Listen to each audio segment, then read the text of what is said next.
Honorable members, let's pray. Almighty God, who in your wisdom and goodness have appointed the offices of leaders and the county assembly for the welfare of the society and the just government of the people, we beseech you to be all with your abundant favor as your servant, whom you've been pleased to call to the performance of the important trust in this republic. Let your blessing descend upon us here assembled, and grant that we treat and consider all matters that shall come under our deliberation in so just and faithful manner as to promote your honor and glory, and to advance the peace, prosperity, and the welfare of our county and of those whose interest you have committed to our charge. Amen.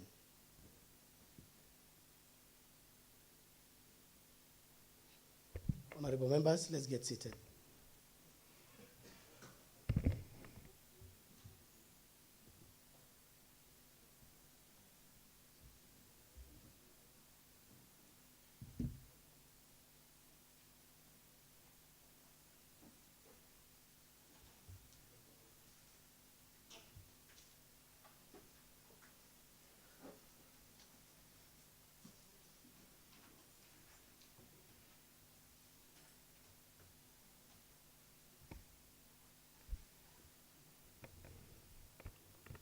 Clerk, next order.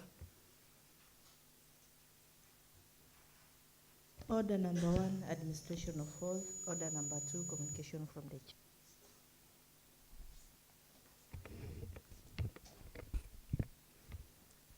Honorable members, I have 2 communications to make. The first one is about the nomination of persons to serve in the Affordable Housing Committee pursuant to the Section 34 of the Affordable Housing Act, Cap 117A. Honorable members, it is my humble duty to convey to the County Assembly of the message from His Excellency Jeremiah Lomurkaina Potkan, the Governor of Turkana County, nominating the following persons to serve in the County Rural and Urban Affordable Housing Committee pursuant to Section 34(2) of the Act. There is name, category, and the ID number. Peter Lolem Ekuom,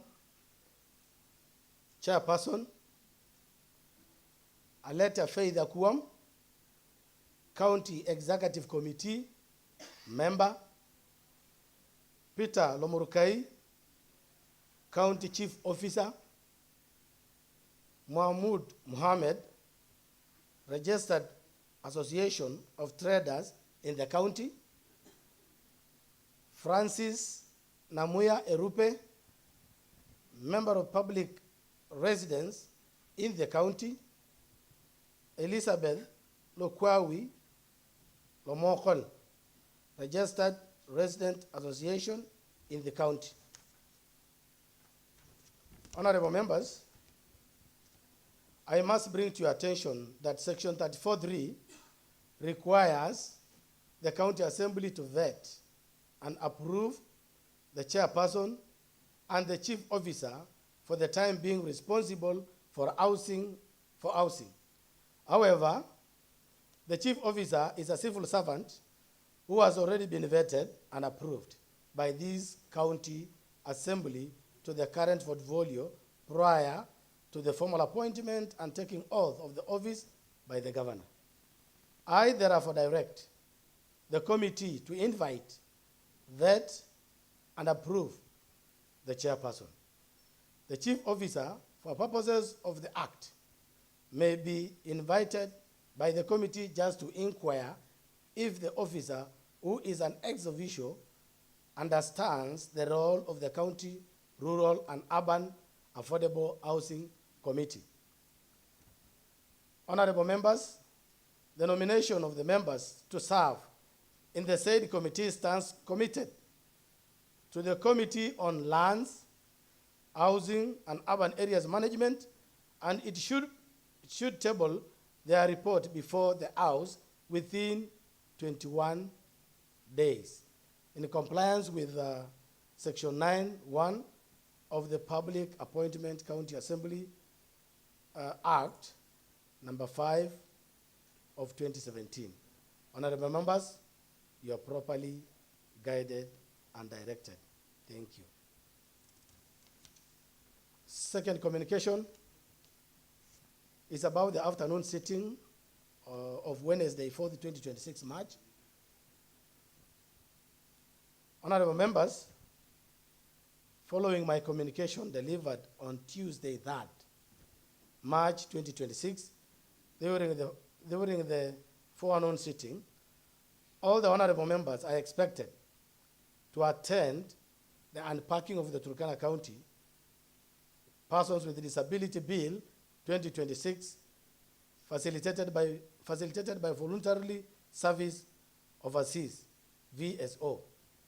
Honorable members, consequently, the County Assembly shall not have the Wednesday 4th March 2026 afternoon 2:30 p.m. sitting to enable the members to attend the unpacking of the bill immediately after the morning sitting to acquaint themselves with the content of the legislative proposal. Honorable members, you are properly guided. And thank you, honorable members.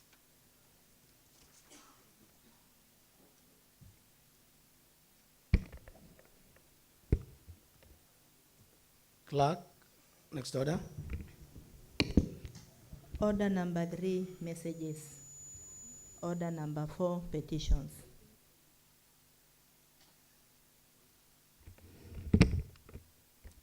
Next order. Order number 5, papers. Order number 6, notice of motion.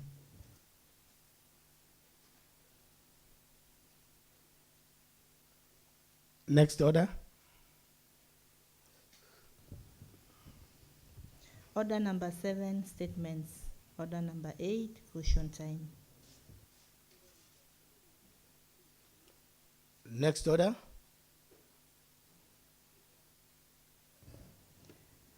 Order number 9, motion and bills.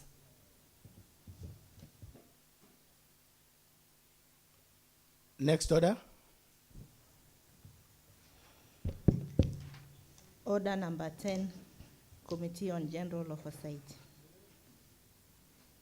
Interrogation of CCM pursuant to a motion moved and approved on Thursday, 26 February 2026 at 9 a.m.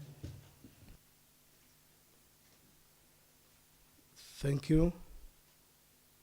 Honorable members, while in the same posture seated, I would want to request that the Sergeant at Arms brings forth the CCM into the House.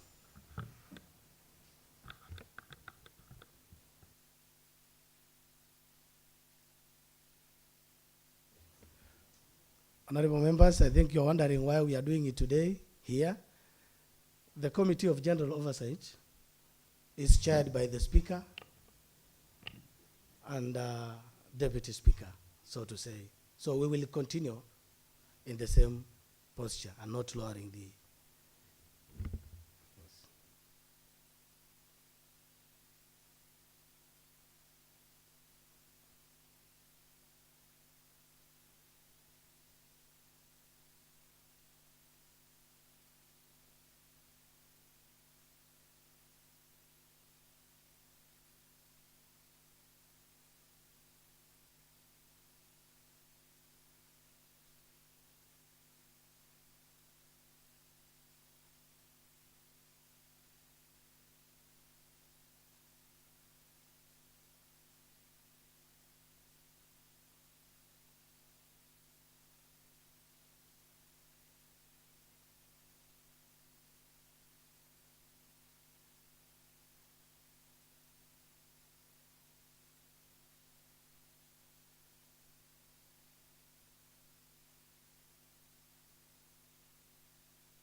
Honorable members, together with you, allow me to invite and welcome the CCM for Public Service Administration and Disaster Management to the House, so that it's able to respond to the motion of county importance that was brought to this House by Honorable Member Samuel Lomodo, who is the motion mover.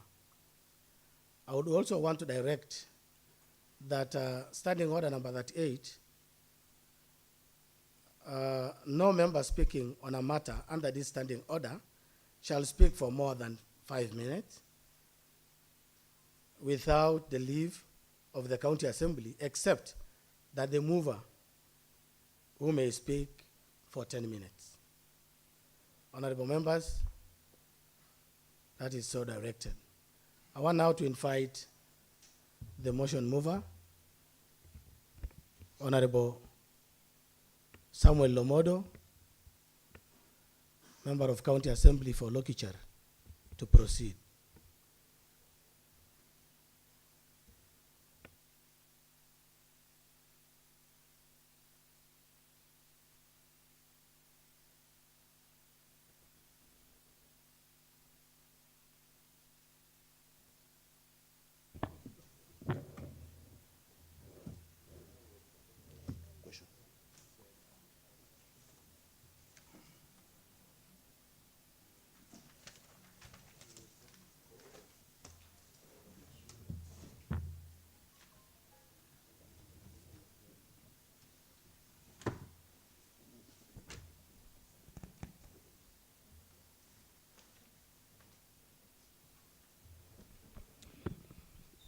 Honorable Speaker, I am still liaising with the clerks to get me the question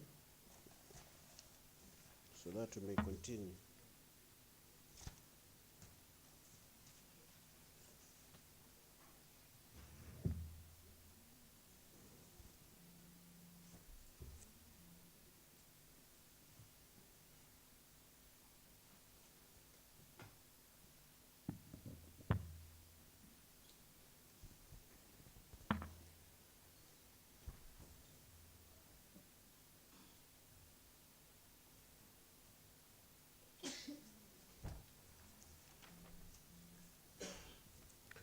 Thank you so much, Mr. Speaker, sir. Mr. Speaker,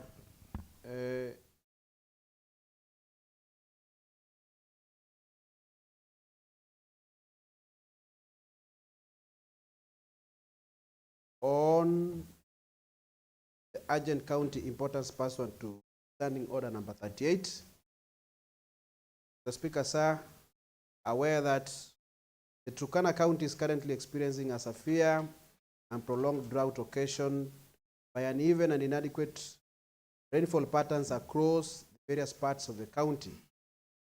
Further aware that Turkana County is predominantly a pastoral community whose economy and livelihoods heavily depends on livestock production. Cognizant that the current drought situation has led to the acute water shortages, depletion of pasture, livestock losses, and food insecurity, malnutrition among children and vulnerable persons, and heightened social-economic distress among residents in several wards and villages. Concerned that many households are facing pangs of hunger, scarcity of safe drinking water, livestock migration in search of pasture and water, and increased vulnerability of women, children, and the elderly persons living with disabilities. Noting that the drought emergencies, if not promptly and effectively addressed, may escalate into a humanitarian crisis affecting livelihood, school attendance, public health security, and overall socioeconomic stability within the county. This assembly adjourned at that time, Honorable Speaker, to discuss that matter of county importance with a view to receiving the comprehensive status report from the County Executive Committee member responsible for public service, administration, and disaster management. Number 1, on the current drought severity levels across sub-counties and wards. Honorable Speaker, we are expecting the CECM who has appeared to update this Honorable House. Number 2, interrogating the county government's preparedness and response measures up to including distribution of relief food and non-food items to vulnerable households. We are expecting, Honorable Speaker, that the CCM who has appeared before this House to update this Honorable House on this intervention, on the areas where the county government has distributed relief food and non-food items to vulnerable households. And number 3 is assessing the intergovernmental collaboration efforts between the county government and the national government, development partners, humanitarian agencies, and non-governmental organizations in mitigating the effects of the drought. Thank you, Honorable Speaker.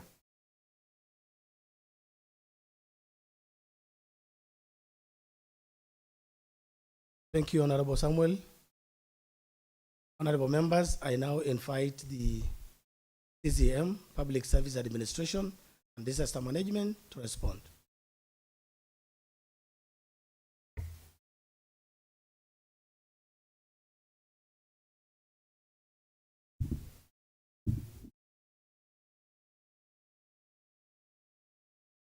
Thank you, Honorable Speaker. Honorable Speaker and honorable members, good morning. Honorable Speaker, I'm Patrick Losikel Kaimoy, the County Executive Committee member for Public Service, Administration, and Disaster Management with the County Government of Turkana. I would wish to appreciate this invite to come and appear before the Committee of the General House and to give response to the matters that affects the livelihoods of people of Turkana County. Honorable Speaker, as a ministry, we have administrative structures all the way from the county headquarters, the sub-counties, wards, and the village units. And the nature at which we receive reports, incidents, occurrences, we normally receive as from the last unit of the county government structure, that's the village unit. So that means administratively, the ministry is represented across this county. And Honorable Speaker, the manner at which we receive reports at all nature, like now issues to do with food security, issues to do with water issues, problems, issues that cuts across the livelihoods and the livestock, and at the same time, the needs from each and every community. Honorable Speaker, you might see maybe why are we reporting issues to do with water? Why are we reporting issues to do with the livestock? It is because after which we receive these reports, we share these reports with other departments. If it is the Department of Water, if it is the Department of Agriculture, but the actual action plan is done by those relevant ministries, and we remain with particularly our sector. So, Honorable Speaker, across the semi-arid and arid areas, our county, the Turkana County, being inside the ASAL communities, and as per the drought situation, approximately 3.3 million people are facing a challenge on this drought situation. Reason is due to the prolonged conditions of poor rain that has never actually taken place for a long time. Mr. Speaker, we coordinate as county government with other relevant departments in the national government. And through a mandated authority, that is the National Drought Management Authority, Turkana is classified as one of the northern counties currently facing emerging drought conditions. Conditions that are characterized by severe household food deficit, deflated pastures, increased pressure on water sources, and lastly, issues to do with the livestock mortality. Honorable Speaker, according to the Integrated Food Security Phase Classification, that is IPC, many households, including a good number of households in Turkana County, face crisis level of food security and being at an alert stage, that is phase 3. And the situation actually continues deteriorating.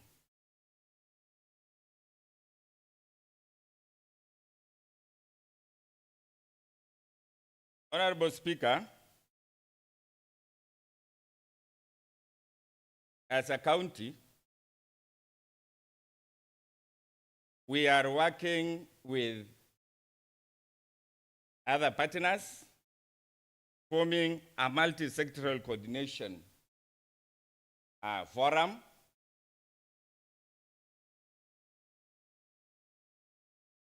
which actually forms part of the county steering group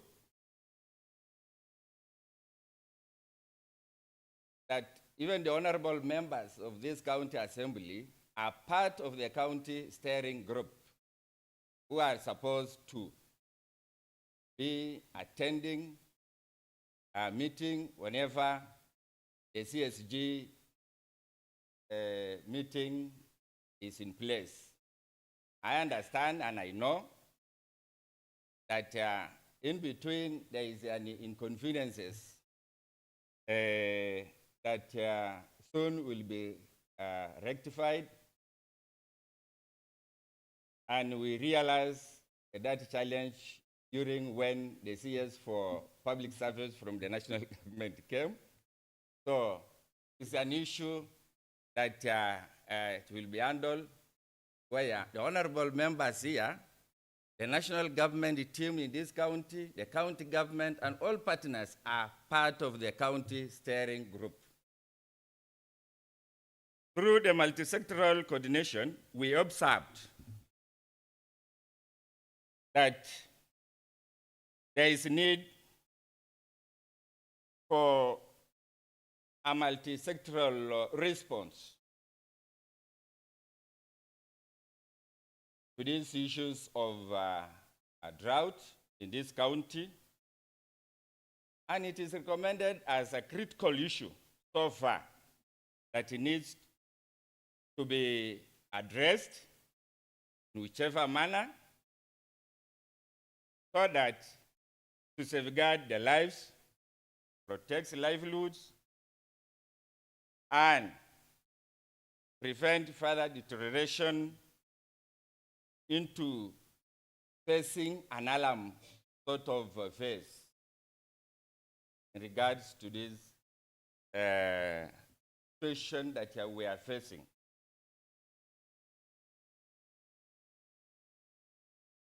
This already has taken place in some parts of the county, that is Keris, Aleng, Kalapata, parts of Lokori Kochodin, Atila, Lokichar,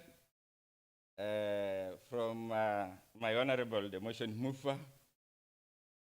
Taukwel, Kalakwel, Area Delta, Tangatoda, and Lexon.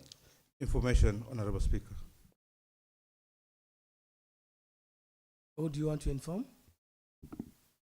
Honorable Speaker, I wanted to inform the initiator of the report.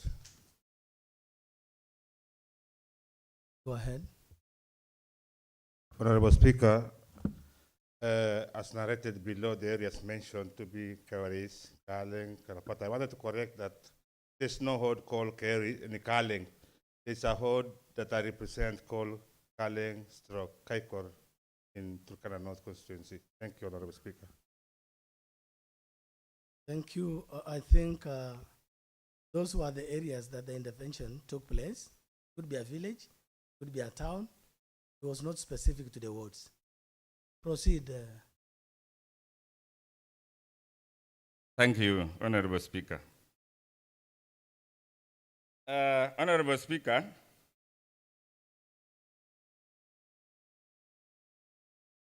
a drought has really triggered so much to an alarming levels of acute malnutrition, with families struggling to meet their basic strategy needs,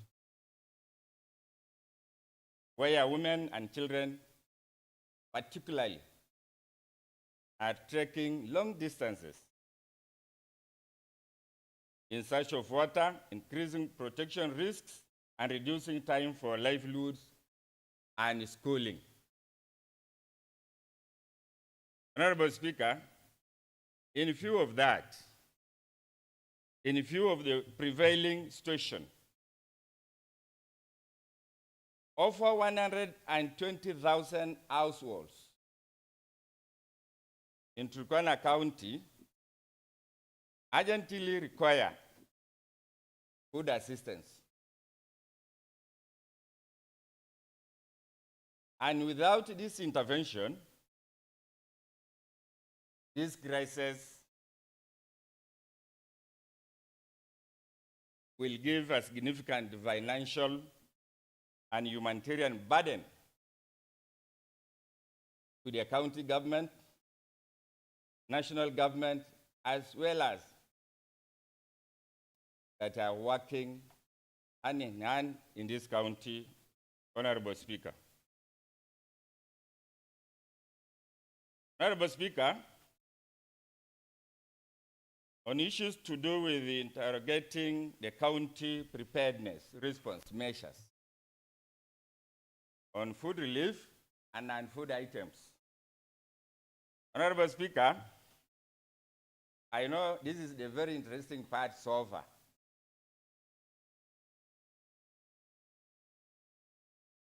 Turkana County had allocated Kenya shillings 400 million on relief food assistance for the financial year 2025-2026.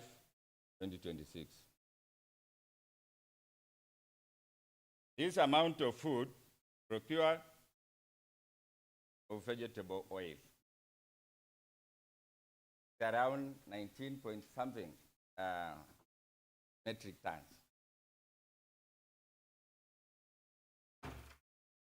Honorable Speaker, the ratio at which each and every household receive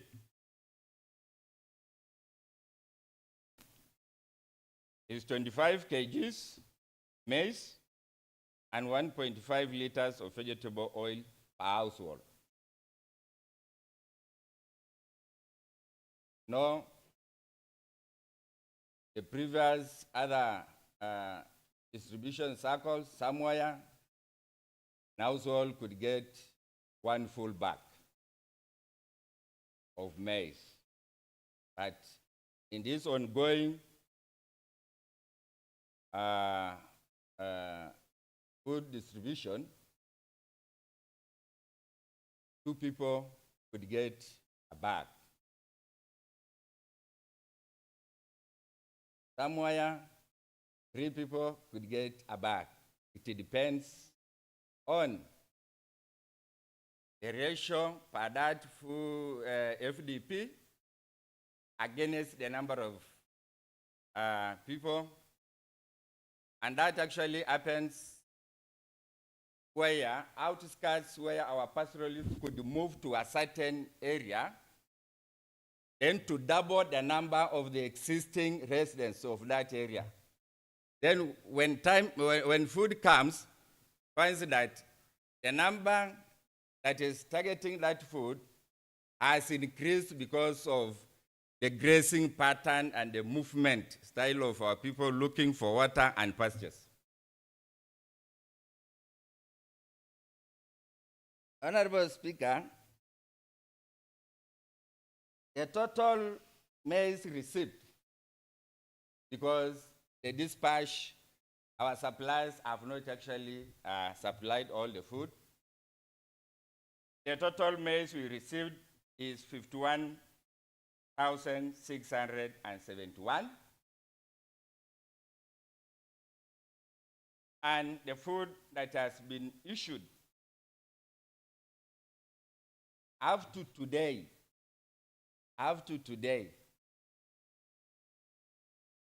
is 49,108.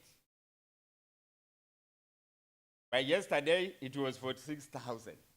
By today, because some areas, including Kaptir, some areas including Lokishar, some areas including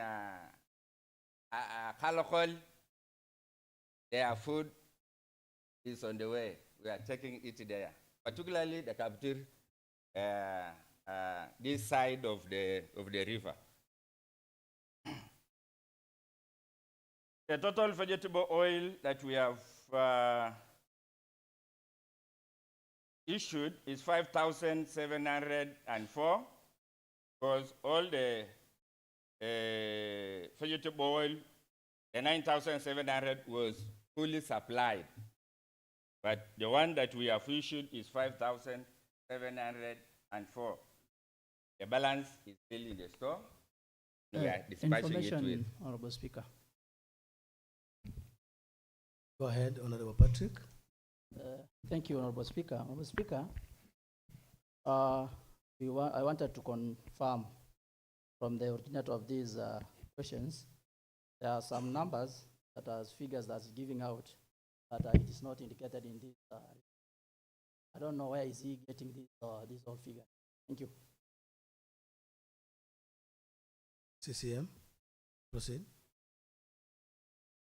Thank you, Honorable Speaker. Honorable Speaker, the Honorable Member is correct because the figures that are in that paper are different from the figures I have here, because I am editing my report and updating, because by yesterday we had not dispatched some food.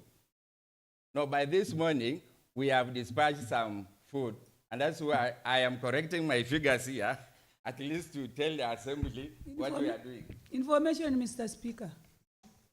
Honorable members, allow the CCM member to proceed so that we are able to bring questions later. Mr. Speaker. Mr. Speaker, sir. Mr. Speaker, sir. Go ahead. The Honorable Patrick Losike Lokaimoe is a ranking member of this House. He became a leader of majority, to that level of a leader of majority. I know he understands how we conduct business in this House. He has been a CCM for a very long time. So he knows how government works with how the executive works with the legislature. For that matter, how the county assembly works with the executive. I think we should give him a benefit of doubt for now, because the records he's giving are not static. Relief distribution process is not static. The records of yesterday will not be the same as the records of today. And the records of today will not be the same as the records of tomorrow, because this process is ongoing. So that is why I don't doubt the figures he's giving. For now, I want to ask colleagues, let's give him benefit of doubt so that he can finish his submission, then we ask our question. Thank you, Mr. Speaker. Thank you. That is well noted. Honorable members, as I've just directed, let's give him time to respond so that you will come later. Comments. Proceed. Thank you, Honorable Speaker. Honorable Speaker, with the experience and the knowledge I have, I know the information I'm giving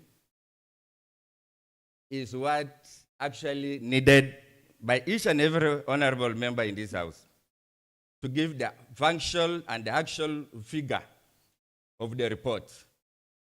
I don't want a scenario where I will be told, why is the list of whatever, why is these numbers? So that's why I am giving what I know the Honorable House would require. Thank you, Honorable Speaker. Honorable Speaker, the number of wards so far that have received food by yesterday were 19 wards. By today, there are 22 wards.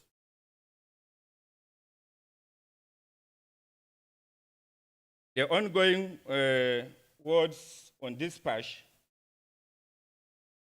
by yesterday and today: 1, Luxor Ward, Lokori Koshodin Ward,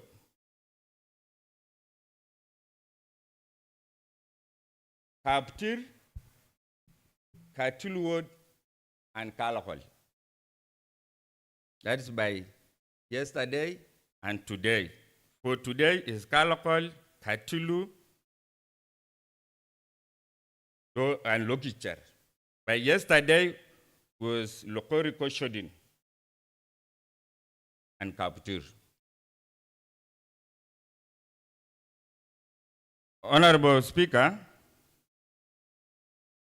the number of wards that have not received a single tonnage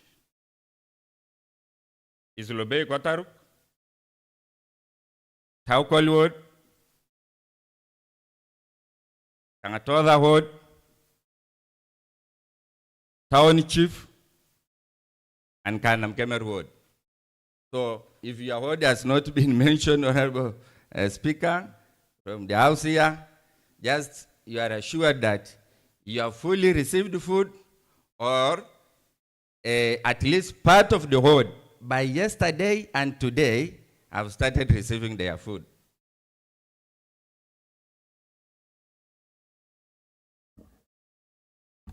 Honorable Speaker, some inconveniences that created the delay in some wards to have not received food is because of our suppliers who actually could not supply food in bulky They have been supplying food, 1 truck, 2 trucks, and also some other challenges. So, Honorable Speaker, as at now, the balance of food, that's maize, that we are expecting our suppliers after being paid is 22,187. That's the balance of food we are expecting from our suppliers. We have already paid them as a government, and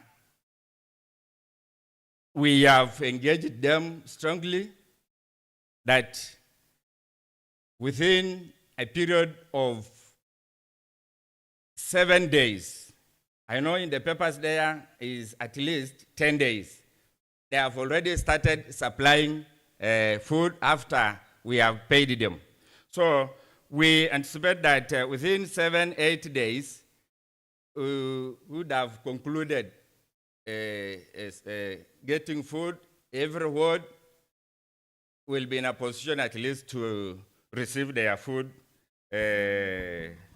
as it is required.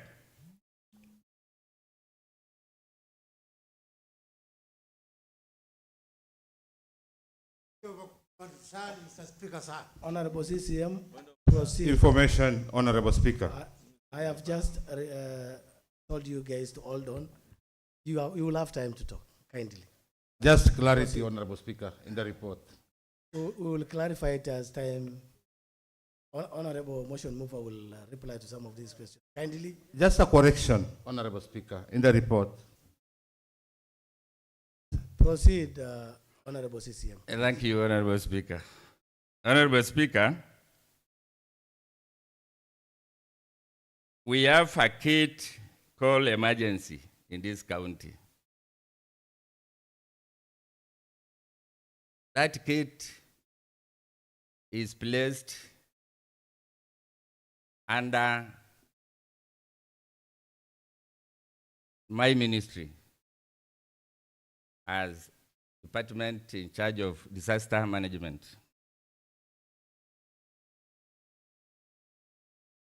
And in coordination with the finance ministry and the office of His Excellency, the Governor.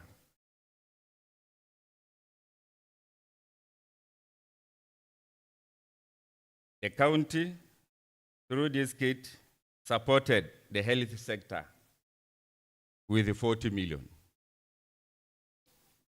40 million to procure and distribute nutritional supplements to support the under 5 age, expectant and breastfeeding mothers to alleviate their suffering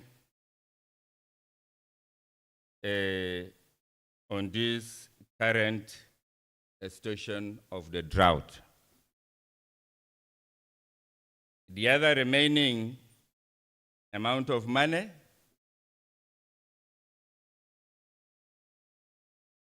already the county government has also secured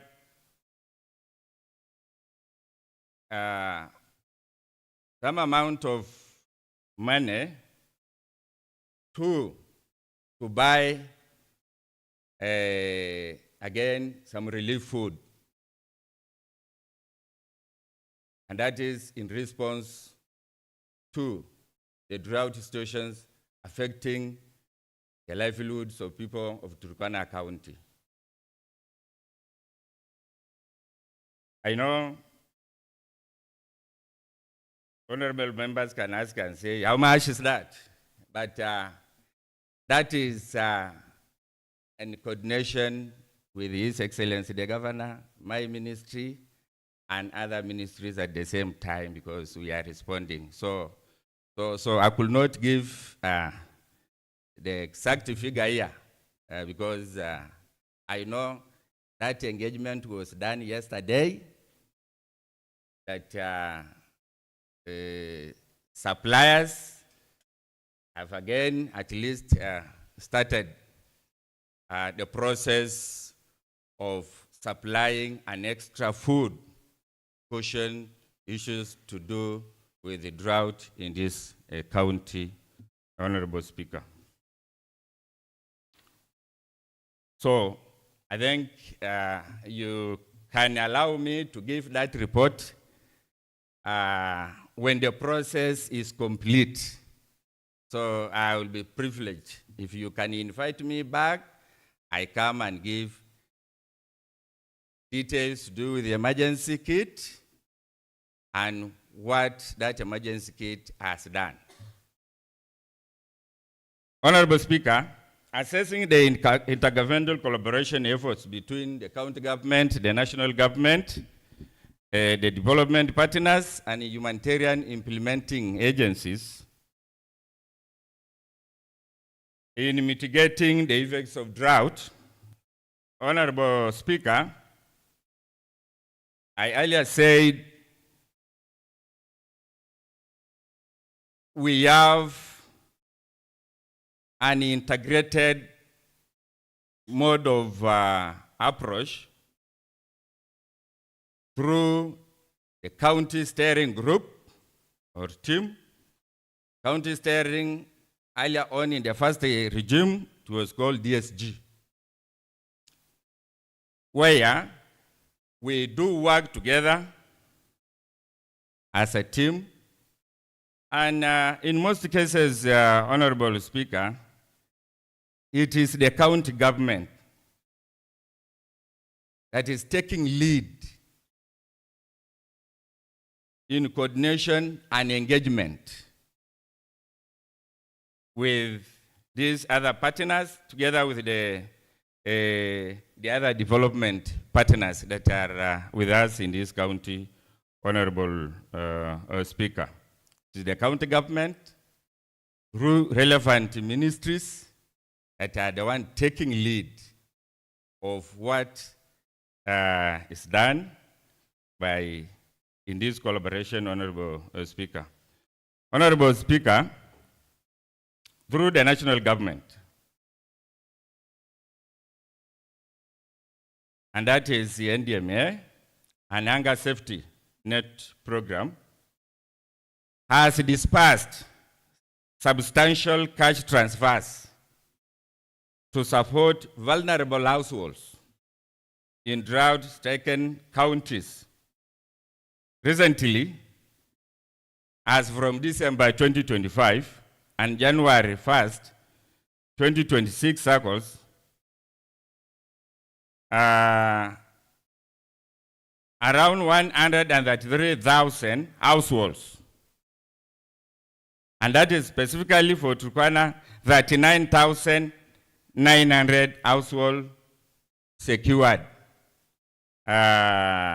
getting this disbursement, with each receiving an amount of Kenya shillings 2,700 per month for their basic needs in each and every household, Honorable Speaker. Honorable Speaker, the NDMA coordinate closely with the county government through the county steering forum to mainstream development programs, providing monthly drought early warning bulletins, because these are experts in giving that report, assessing food security, and implementing cash and fodder distributions. The monthly drought early warning bulletins feed into joint planning and targeting strategies. And this information we normally share in the county steering group, where His Excellency the Governor and the County Commissioner are the co-chairs.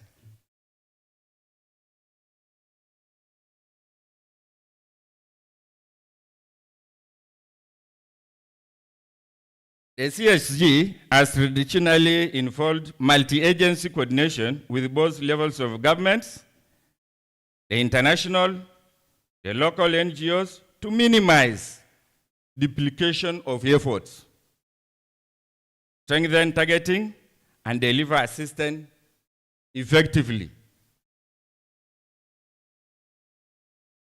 On 23rd February 2026, Honorable Speaker, that was recently, the national government, through the CS for public service, flagged food relief as well as livestock feeds, which earmarked for about 300,000 pastoralists and agro-pastoralists to cushion them against severe drought impacts. You know, some honorable members of this county assembly were there. Honorable Ikeny was there. Honorable Ruskuya witnessed the exercise so far.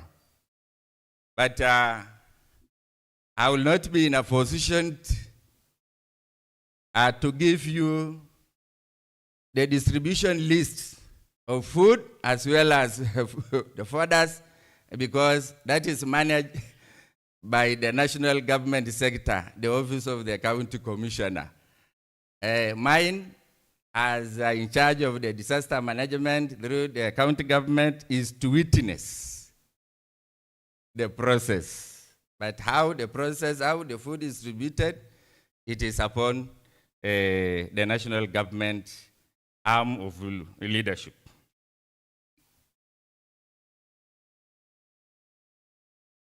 Honorable Speaker, collaboration with the development and humanitarian partners in drought mitigation. One, World Food as one of the giant and long-serving organizations across this country, Turkana being among those who enjoy services with the World Food Program,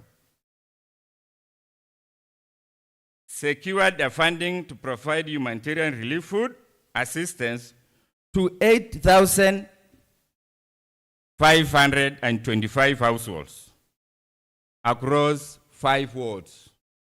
That is Keris Ward, Alkhol Ward, Kangatoda, Kalapata, and Katilia. The list you can request from the World Food offices. This is a 3-circle assistance reaching beneficiaries through World Vision Kenya for month of January, February, up to March. So our people are enjoying these services up to end of this March.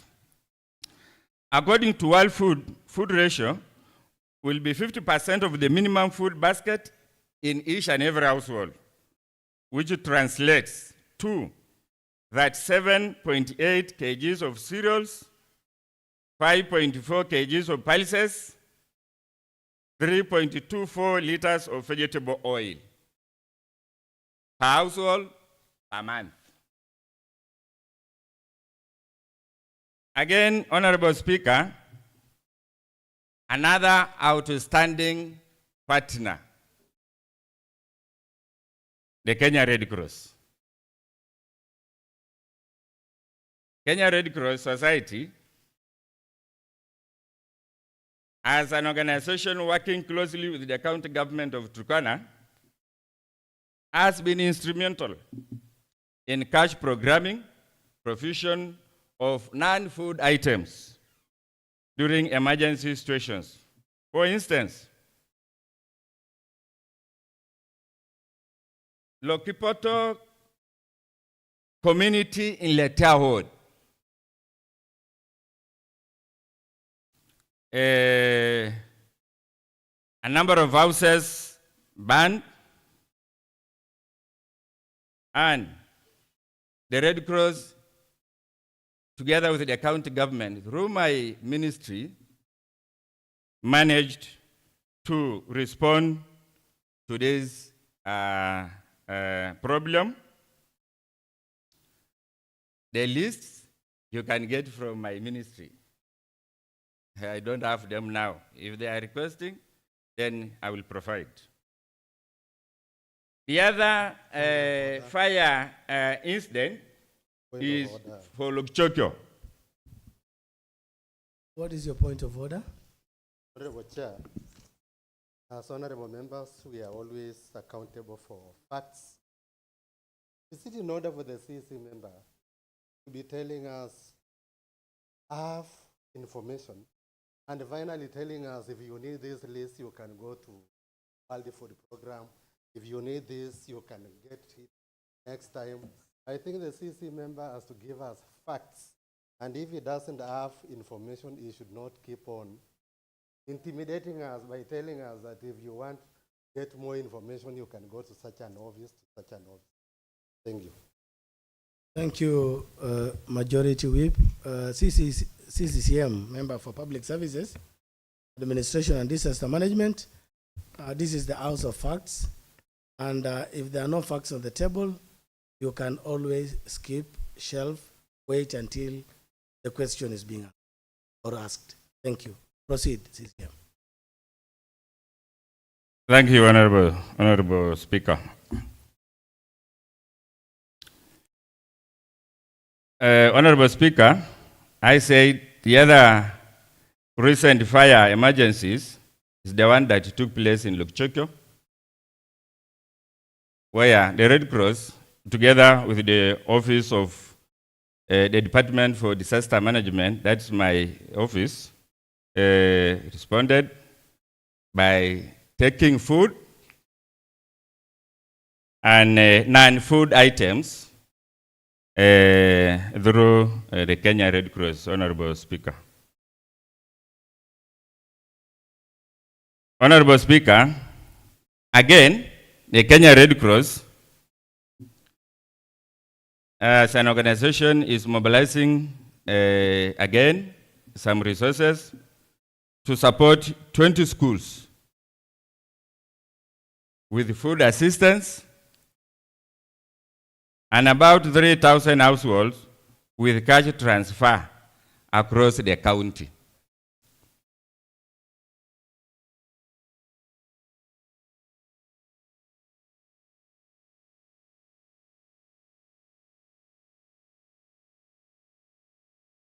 Honorable Speaker, as I conclude,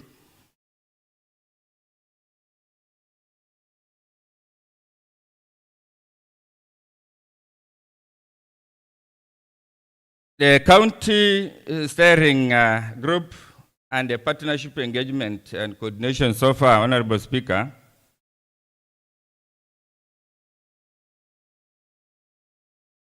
have already convened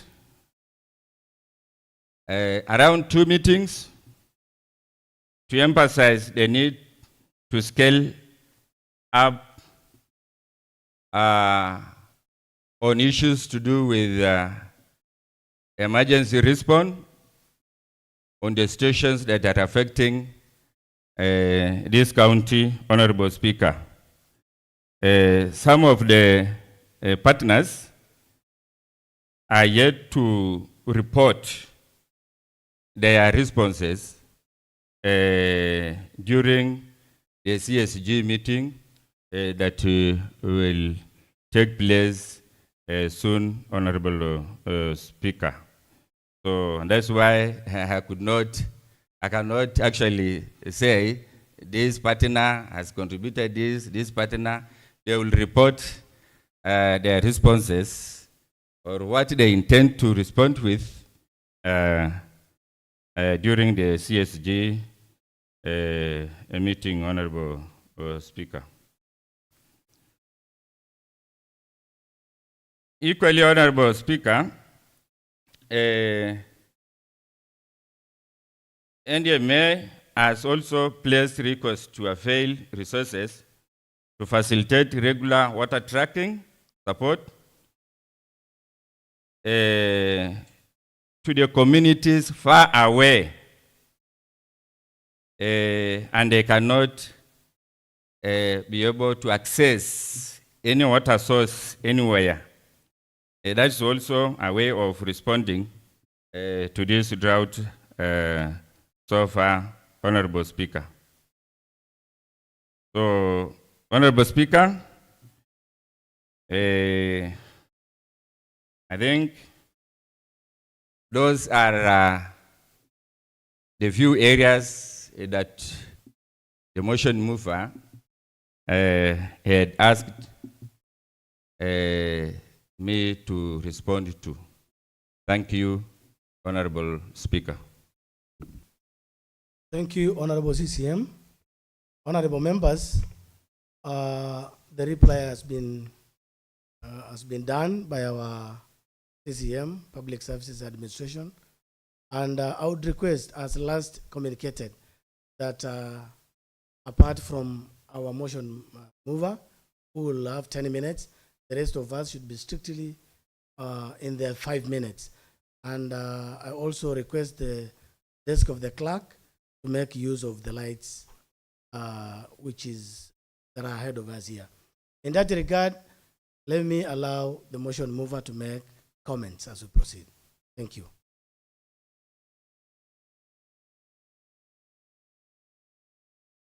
Thank you so much, Honorable Speaker, sir. Honorable Speaker, sir, allow me to thank the County Executive Committee member for Public Service, Administration and Disaster Management for the response that he has given before this Honorable House on the preparedness of the county government of Turkana to address the current drought situation in Turkana. And Mr. Speaker, through your guidance, I think I know most of the responses which the CC has given has been updating on the current status on how the county has been trying to intervene.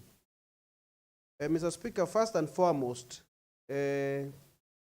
on the request for the status report, the current drought severity levels across sub-counties and wards in Turkana. Mr. Speaker, sir, I was expecting the CC to give us the status of severity, that is the drought severity levels across the sub-counties. He has done just a summary, Honorable Speaker, on the observable drought impacts in Turkana County as at February 2026. The Speaker, sir, this is so general. I was expecting that the CC is going to break even it into either sub-counties or even into the respective wards. And there are data, there are sources of data that the CC will have used for him to get the drought severity levels across sub-counties in Turkana. We have the National Drought Management Authority, Mr. Speaker, and we have those other entities that are supposed to give us the status of drought. So, Mr. Speaker, when we are being told that in terms of food security and nutrition, in terms of water access, in terms of livelihoods and livestock, Mr. Speaker, sir, this one will not shed light on which specific area is facing the dire drought situation. So I was expecting that the CC will give us the status report per ward, including areas that are critically affected, and that one I haven't seen, Honorable Speaker. I think he can can give us clarification on that, on when probably we can get the update on that. Mr. Speaker, sir, I have to be on record that the relief food that we budgeted in this house was the usual relief food that the county government normally puts. Mr. Speaker, this county assembly appropriated 400 million to procure relief food aid to all the 30 wards, Honorable Speaker. Honorable Speaker, you've heard the CC is on record and unanswered, and he has said that we have various suppliers who are doing this supply. And on the same note, Honorable Speaker, the CC has said that the government, the county government of Turkana, has paid these suppliers the entire amount of 400 million, Honorable Speaker. Honorable Speaker, I want to understand from the CC, how do you pay for a service that has not been delivered? Mr. Speaker, sir, it will be so paramount for him to tell us what procedure, what criteria did he use to pay the contractor the entire amount, or even the amount for the number of bags that haven't been delivered. Mr. Speaker, sir, I know these are frameworks agreements that the county government normally gives to these contractors. And intelligence doesn't lie, Mr. Speaker. Mr. Speaker, sir, the intelligence we have is that we only have one contractor who is supplying relief food. When we are being told various suppliers, we want to request that the CC gives us the list of the suppliers who are supplying relief food, Mr. Speaker, so that the information is telling this house could be authentic. But the intelligence and the information that some of us have is that relief food is being supplied by only one supplier. And that is why most of the wards around Turkana County did not receive the relief food in due time. Mr. Speaker, sir, I am the MCA for Lokichar. And there is nothing that happens in Lokichar that I don't get information. Mr. Speaker, sir, this is not intervention by the county government. The normal relief food. Point of order, Mr. Speaker. What's your point of order? Honorable Speaker, over time, you've said the House of Rules and Procedures. So I'm standing on order 101 on state fact. Good Honorable for Lokichar has said he has intelligence and he knows only one contractor. Good. And again, he requests a list of suppliers. And he has intelligence. So if he has intelligence, could he provide this house a list that one contract? Thank you. Proceed. Thank you so much, Mr. Speaker. Mr. Speaker, the honorable member is asking a very, very good question, which I want to tell him I had said that the intelligence.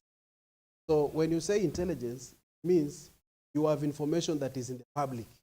And Mr. Speaker, sir, the only holder who is going to give the right information is the county executive committee member. So Mr. Speaker, sir, that is why I've said he should provide the list of all those contractors who are providing relief food. And I have said intelligence means public information. And that is the information in the public domain, Mr. Speaker. And this house doesn't, it is not restricted from consuming public information. Mr. Speaker, sir, we meet with contractors in this.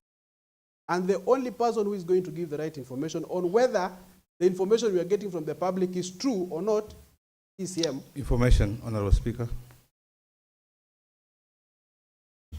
Who do you want to inform? Honorable Speaker, Honorable Lomodo. Honorable Speaker, I'm not ready to be informed. Then can you allow me to inform the entire House? Honorable Member, you wanted to inform Lomodo, who has just refused to be informed. Honorable Member Proceed with your motion. Thank you, Mr. Speaker. Sir. Mr. Speaker, I am on record saying that the usual relief food cannot be an intervention strategy by the county government of Turkana. Let's imagine a situation whereby, for example, Lokichar Ward were being told that they are supposed to receive relief food during Christmas.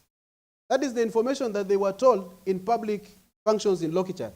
Each and every time the public has been raising concerns about relief food distribution in Lokichar, be it in a burial, be it in a wedding, be it in a church, the response by the county government is that they will bring relief food in December last year. Mr. Speaker, it's unless I made a lot of noise publicly, and that is my role, that Lokichar hasn't received relief food. That is when yesterday, Mr. Speaker, it is yesterday that in Lokichar village unit, I want to give you the update for Lokichar, and I'm giving this update for Lokichar versus the ratio which the CEC has given, Mr. Speaker. Mr. Speaker, let me start from Kapese village unit. In Kapese village unit, the FDPs that have received the normal relief food assistance by the county government of Turkana, there is a village called Narengelup. CC, I think you have all this information. In Kapese, we have a village called, let me start from Ngimeyana, FDP. The target number of households in Ngimeyana is 212, Honorable Speaker, as per the 2025 distribution plan. The number of bags that were received, Mr. Speaker, in 2025 is 212 bags of maize, 50 kgs. In 2025, that FDP in Kapese, Ngimeyana, received 16 cartons of 20-liter vegetable oil.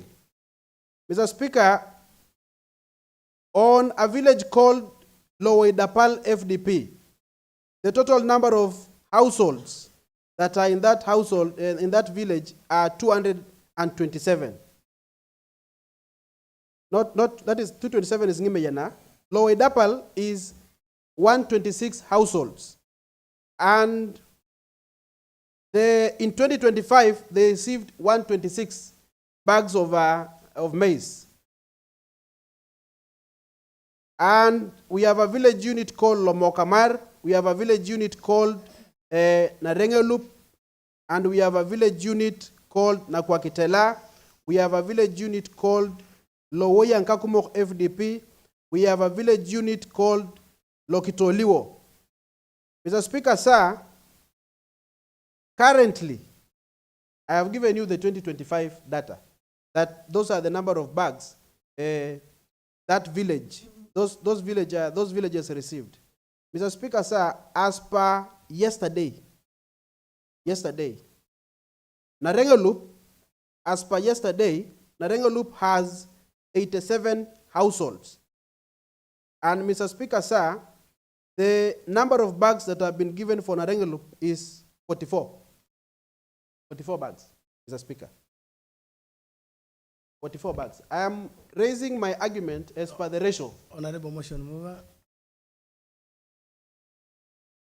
Yeah, I'm on the ratio, Mr. Speaker. Yes, the ratio of the CEC is saying that it is 2 people per sack per household. And now, Mr. Speaker, the FDP that I have already mentioned, the one that has received food as at yesterday, get the right information.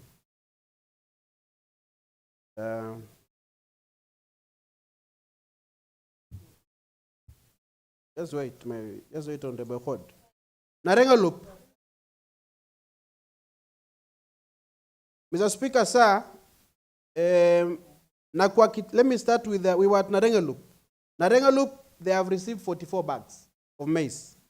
And the total number of 44 bags of maize and 6 cartons of vegetable oil. Kapese Village Unit previous 2025 TCG distribution. Narenga Loop in 2025 received 87 bags of maize, Mr. Speaker. I know the deficit will be as a result of budget. And in the previous year, we had budgeted 621 million. In this financial year, we have budgeted 400 million, Mr. Speaker, sir. Mr. Speaker, sir, I am raising this because of the ratios that the CEC has given in this submission. The CEC is saying that it is 25 kgs per household in an FDP, Mr. Speaker, sir. Mr. Speaker, sir, Narenga Loop only, I'm just giving a case of Narenga Loop because it is only 2 centers that they have given relief food in Kapese Village Unit. They have given Narenga Loop 44 bags. In Nakwakitela, they have given again 44 bags of maize. Mr. Speaker, sir, the number of households that are in those 2 FDPs will not receive the 25 kgs. Mr. Speaker, sir, I cannot speak on behalf of other honorable members. Each and every member is going to give the right information as per the number of bags or probably the number of kgs that the people of his respective ward received. Mr. Speaker, sir, I know even today I will have a phone call in the evening to ascertain on how many people will receive that maize, Mr. Speaker. Mr. Speaker, sir, the answer is definite.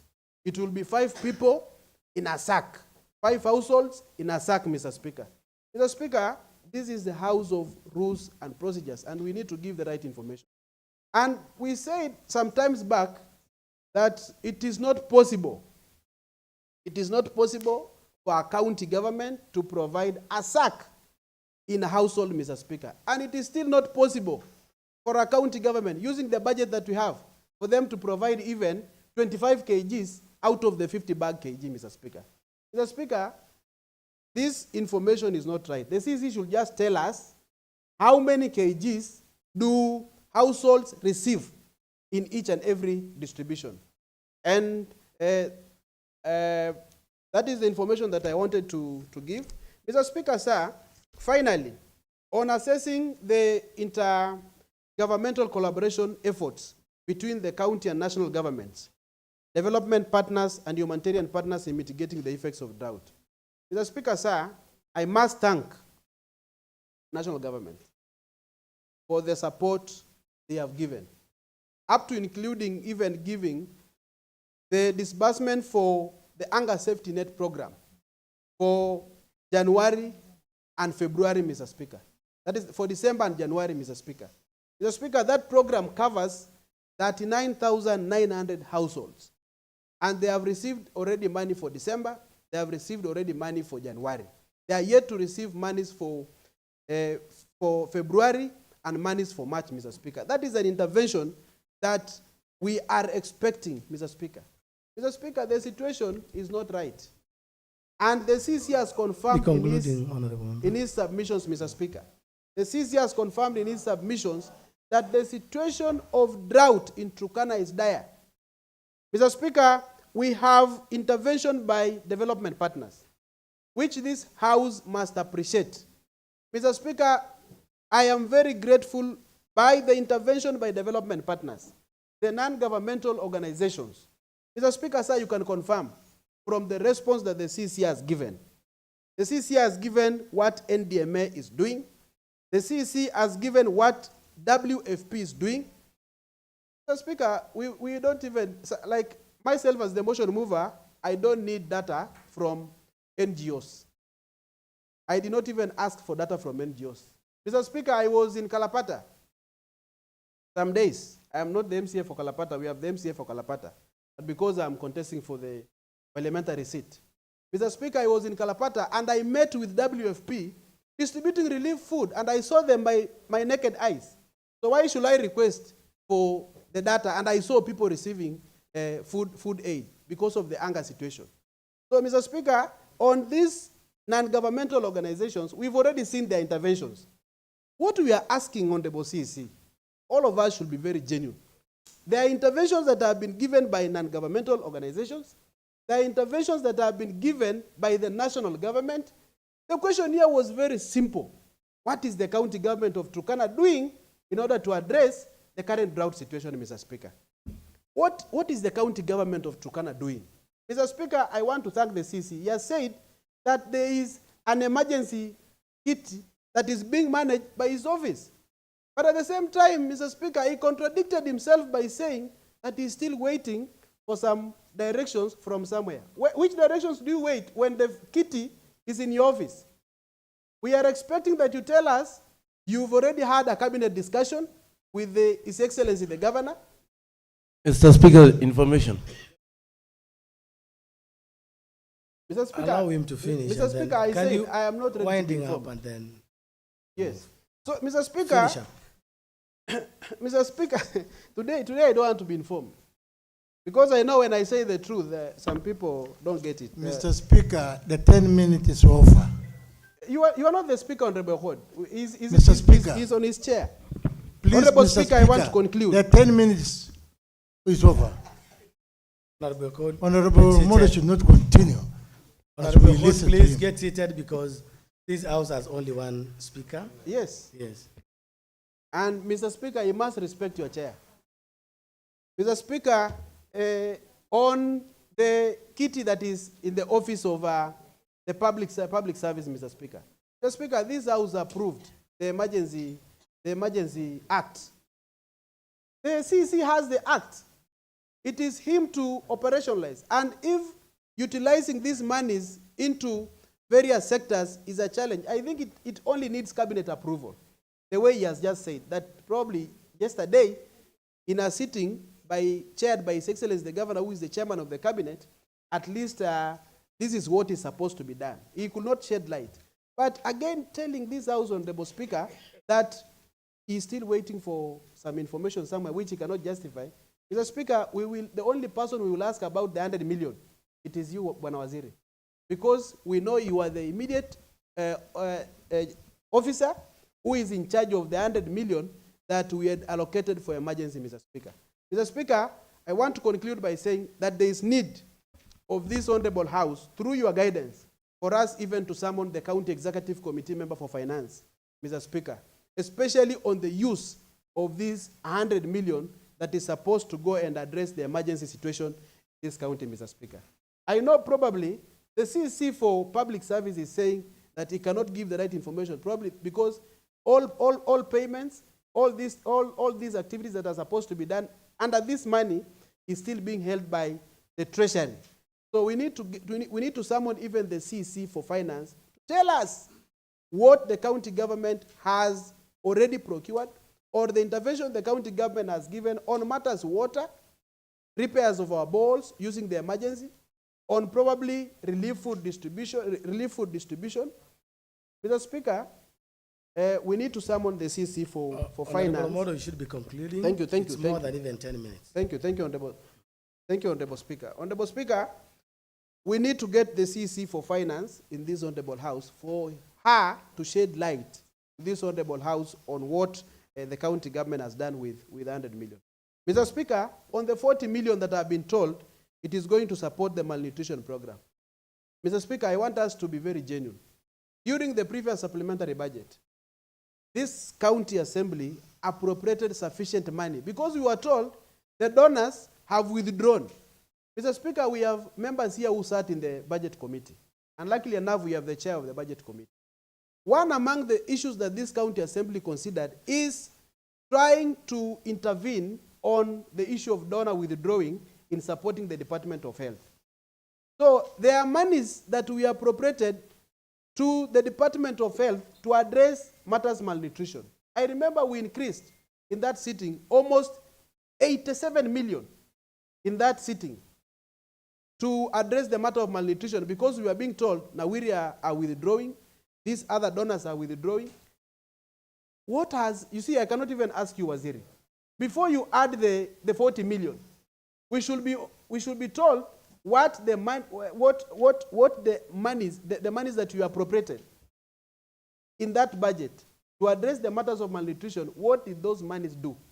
Even before you add the 40 million now to address the issues of malnutrition, what did the previous money that we appropriated to address matters of malnutrition did. Mr. Speaker, that is not a question of the CEC for public service.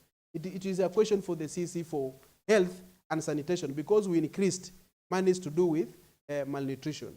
So, Mr. Speaker, the response by the CEC is okay, but now the answer I was expecting on this, county government of Turkana, other than coordination, other than having software support of even calling partners, calling everybody, what is the county government doing? Other than relief food, normal relief food that is being budgeted. Let's imagine that relief food will have been distributed in December last year or November, and the drought situation started in January going forward. What is the county government doing? Those are the answers. Mr. Speaker, the matter we are discussing here is not the issue of location alone. These are the matters concerning all the county. So we need also to have the contribution over the same. Minority, kindly take your seat. You are not given even time to contribute. And these are not matters to do with the locature. I think you are out of order. Mr. Speaker, thank you. Honorable. He's talking too much, Honorable Speaker. Honorable Modo, you are also causing. You should Honorable understand that is your talking. minutes. The Speaker is talking Not too finished. much. I mean, the Honorable Omodo is talking too much. Order, members. I think you should conclude with one sentence. I want to respect your chair. I have already given my submissions or my reply. Mr. Speaker, this is a house where everyone has a right to speak. And Mr. Speaker, it is only you who has the right to give a member opportunity to speak. And Mr. Speaker, there is what we call respect of opinion. And the opinion of each and every member counts, Mr. Speaker. Mr. Speaker, if there is anything that I've said that is not right, you have the opportunity to come and justify. And Mr. Speaker, let's not forget that we were not sent in this house to defend a government. We were not sent in this house to be in opposition. Mr. Speaker, we were sent in this house to do representation, to do oversight, and to do legislation, Mr. Speaker. Thank you. Honorable I sit down as I... On a point of order, Mr. Speaker. Mr. Speaker, on a point of order. Go ahead, Honorable Alan. Mr. Speaker, as I respect the chair, I want to respectfully say this is not a market. This is a county assembly. The standing orders of this house are very clear. What guides all of us here are these standing orders. This is our Bible. In these standing orders, no member, Mr. Speaker, no member is supposed to speak without your authority. Let's not turn this house into a market. There are things we have to respect. The procedures of this house are that before you speak, you must get direct permission from either the speaker, the deputy speaker, or any member of the speaker's panel. So when some of us sit here and we see members messing as if you don't know the procedures of the house, what are you trying to do? You are making this house to look like a market. Please, if given an opportunity, whether 10 minutes, 5 minutes, 20 minutes, we will respectively listen to you, seated and silent, because we do not want those shouts. It should not look like we are in a market. By doing that, we will be respecting you as the speaker and the standing orders of this house. I just wanted to make a comment on that before I make my contribution on what the CEC has just told us. Speaker, please. Thank you, Honorable Alan. That was just a point of information. And I want again to repeat the same. Honorable member, you've just repeated the same thing that you are directed not to do. I think it's now actually turning to be a market, as it has been said. And I want to say this. I want to say this, and I want to repeat it again. Don't push me further. I have always directed you using these standing orders. Let's respect the standing order. Other than this one, we have no any other tool to use to guide this house.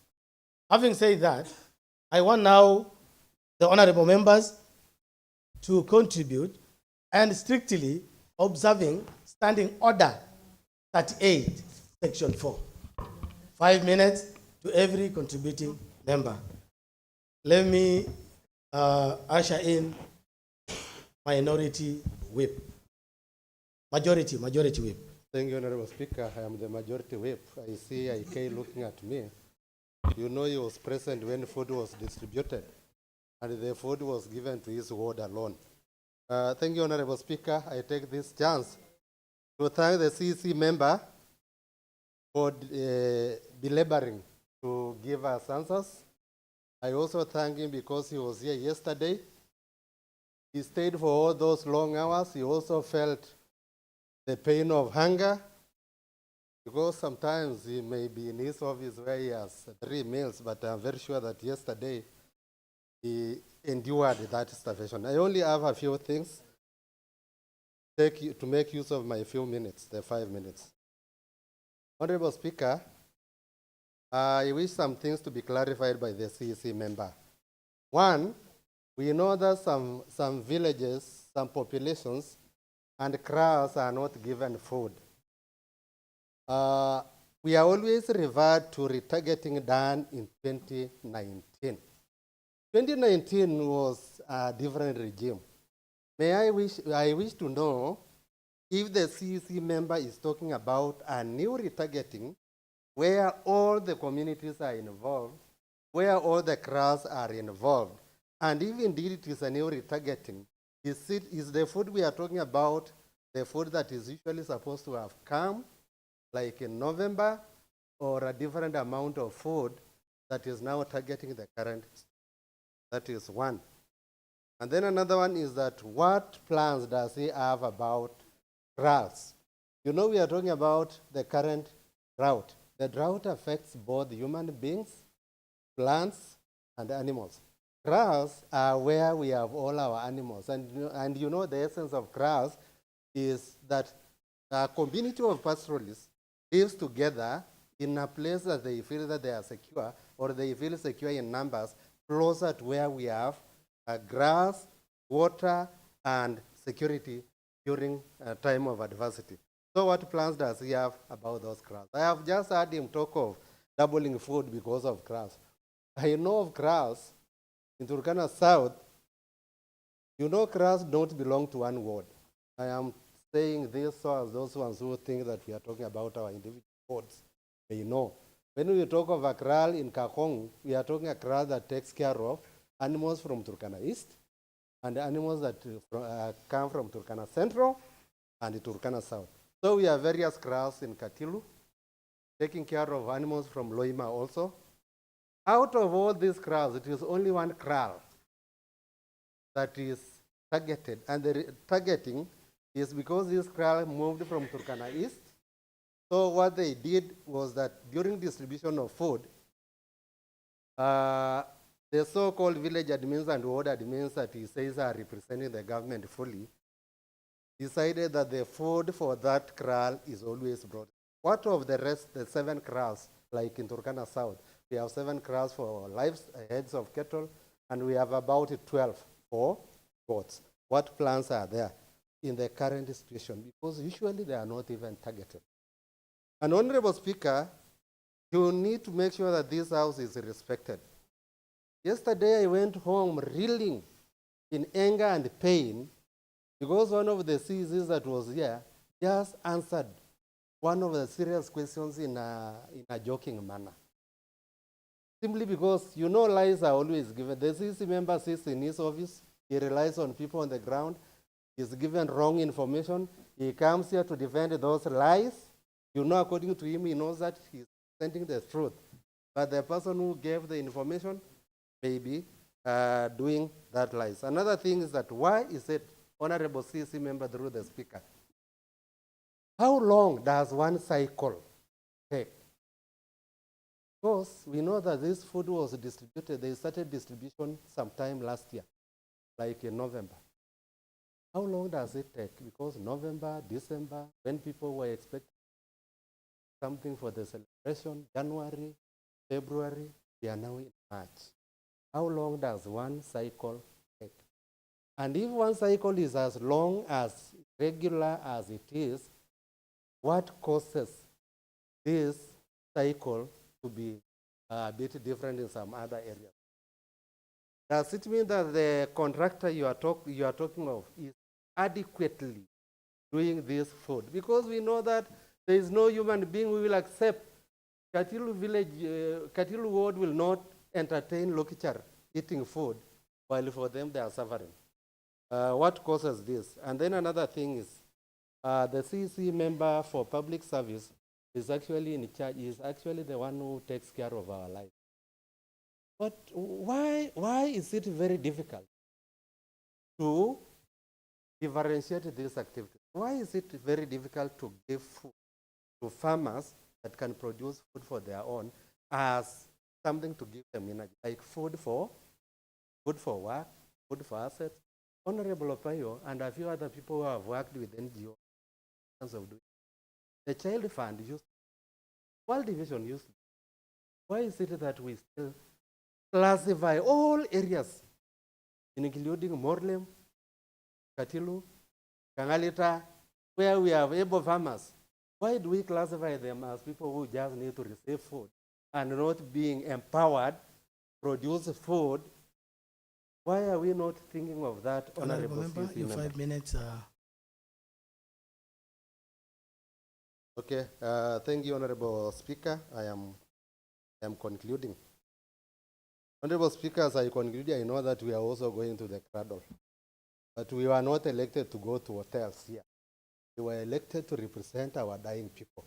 I have just had some members banging on tables, referring to other activities. So as I finish, Honorable Speaker, we have many agencies, and the department is coordinating those ones that are working with the county. Honorable CC, why is it very difficult to coordinate these activities so as we have the World Food Program dealing with some places like the World Food Program has an interest in irrigation scheme, does not have an interest in Nakwamuru irrigation scheme. Kainuk does not even have any other agency working there. Kaptir does not have that, and those other places. Why is it difficult just to coordinate these agencies so that you say World Food Program be busy with clearing of irrigation schemes, producing food? And the last one, Honorable Speaker, we have seen that food has delayed because the contractor or contractors have been overwhelmed by the expansive county, the rough terrain, and maybe inadequacy of food or funds. And yet, in some places like Morlem and Katilu, farmers are really working very hard so that they can produce food, sell it to the World Food Program, sell it to Kenya Seed Company. Why not empower these farmers? So as we just make a deliberate move, we talk of Kangalita. We have a very good irrigation scheme there with the frequent supply of water. We have all irrigation schemes along the Turkana River. Why can't the Public Service Department work very hard to ensure that these farmers are empowered, they are given food for energy, so they produce a lot of bags, even if it is half of them, so that we get rid of this. They will be having money, they will be having food, even their animals will be having food from the stocks of maize and all that. Thank you. Thank you, Honorable Member. Let me give it to Honorable Member from Kalen Kaikor. Thank you, Honorable Speaker.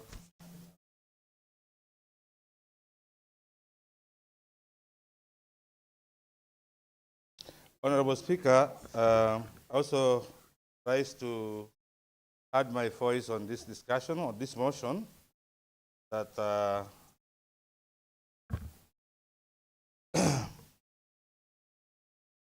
Honorable Speaker, first I have to appreciate the responses given by the CEC,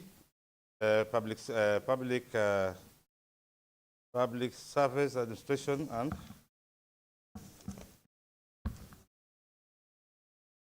my concerns are only 3, and I just want to be precise, Honorable Speaker. First, before I respond to that, I want to inform Honorable representing people of Kangato that we are not disrespecting this house. At times when we stand up and speak on our own is when we see the speaker is not focusing on what we are saying. That's why we are forced to utter anything without even getting permission from the speaker. We just want to be heard. So we are not respecting the standing orders. Honorable member, that is an insult to the speaker. Because I stand to guide you. And if you are not guided, then it can't work.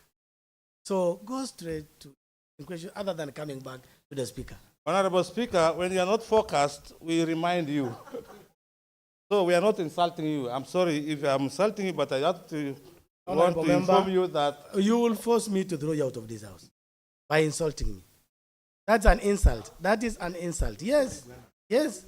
That is where Point of order, Honorable Speaker. Go ahead. Mr. Speaker, where is the standing order? Mr. Speaker, just give me my standing order. Mr. Speaker, I want to urge you invoke a standing order on gross misconduct. Mr. Speaker, the honorable member, just give me the standing order. I want to quote the right standing order. Honorable Alany, give the standing order. Mr. Speaker, this is the House of Rules and Procedures, and that chair must be respected. Mr. Speaker, this standing order is very clear on when a member is behaving in a manner that is not right, Honorable Speaker. Honorable Speaker, I want to give that standing order such that now you use that standing order to give discipline in this Honorable House. Standing order, that is gross. Honorable member for Kyle and Kaikor is laughing because I want to get the right, the right standing order. Yeah, the grave disorder in the assembly. Mr. Speaker, that is standing order number 126.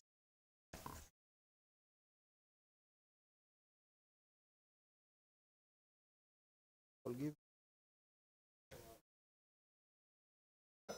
Mr. Speaker, sir, that standing order, that is the grave disorderly in the county assembly, showing page 163. Mr. Speaker, in the event of the grave disorder arising in the county assembly, the speaker may adjourn the county assembly forthwith or suspend any sitting for a period to be determined by him or her. And in the event of grave disorder, it is not that.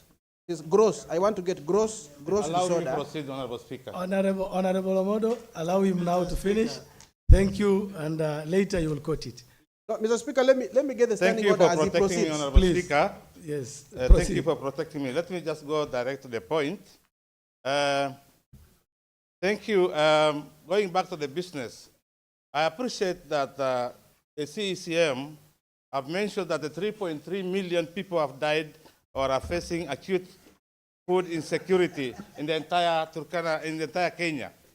But I wanted to ask a simple question. If the office of the CCM have carried out an assessment in the entire county to identify how many people in every ward that are suffering of food insecurity, how many people have suffered of food insecurity in the entire county, so that you could work on that report when he's trying to distribute the food available in the warehouse. That's my first question. The second question is about the 400 million received from the budget. I'm so glad to hear that they have procured 77,000 bags of maize and 97 cartons of veg oil. And the CCM have mentioned that he has, the entitlement per household is 25 kgs of cereals and 1.5 liters of veg oil per household. Then again in his report, he mentioned that, he emphasized saying that the ratio of an entitlement per household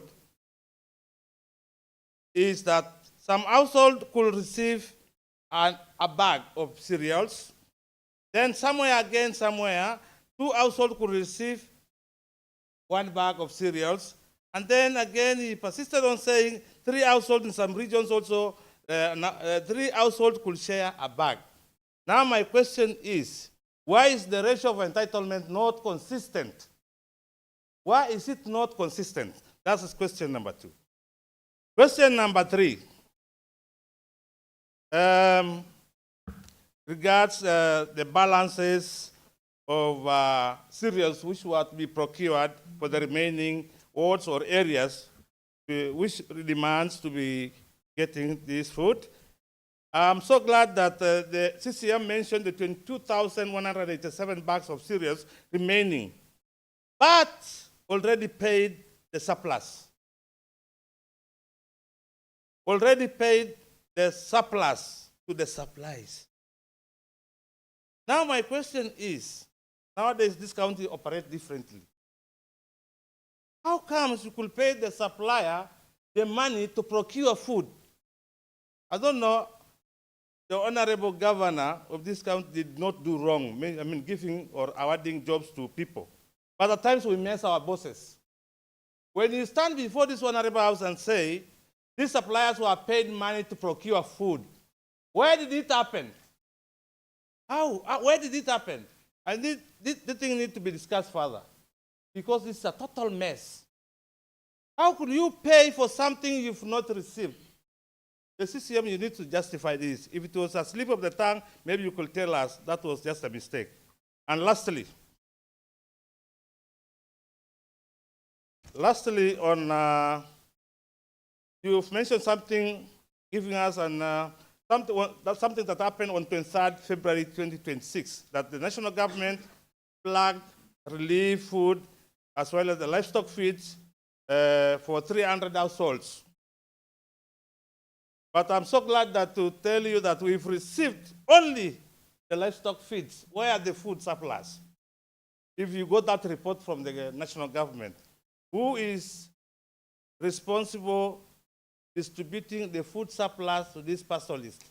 And who is responsible distributing the livestock feeds? What divides the livestock feeds and the food? I thought this thing goes concurrent, goes together. If you targeted to give 300 households, I thought you could release a truck carrying the food and a truck carrying the livestock feeds. Why is it that we only receive the livestock feed but no food? Well, that's my second last question. And lastly, on collaboration with the development and humanitarian partners in drought mitigation, the World Food Program has secured funding to provide humanitarian relief food assistance to 8,525 households across the 5 wards. The wards mentioned were Kairis Ward, Kalokol Ward, Kangatosa, Kalapata, and Katila wards.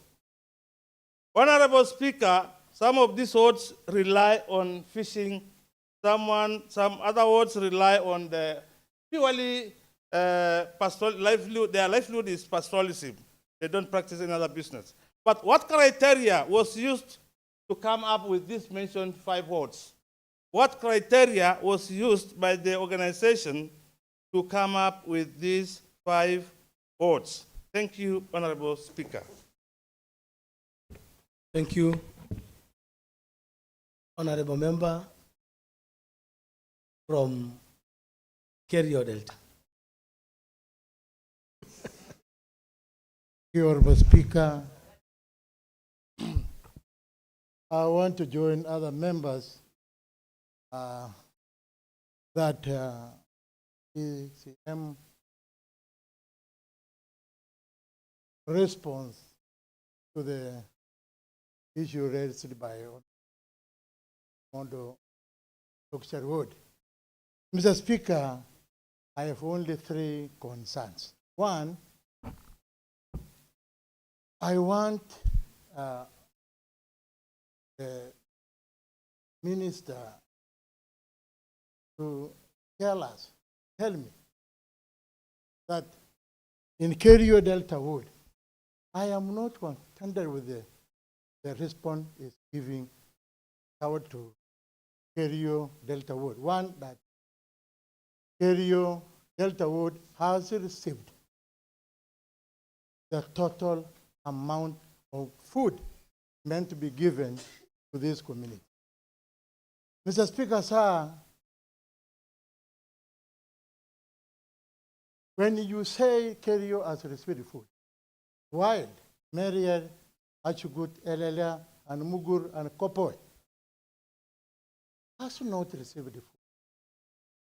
And here, you have said the Turkana Centro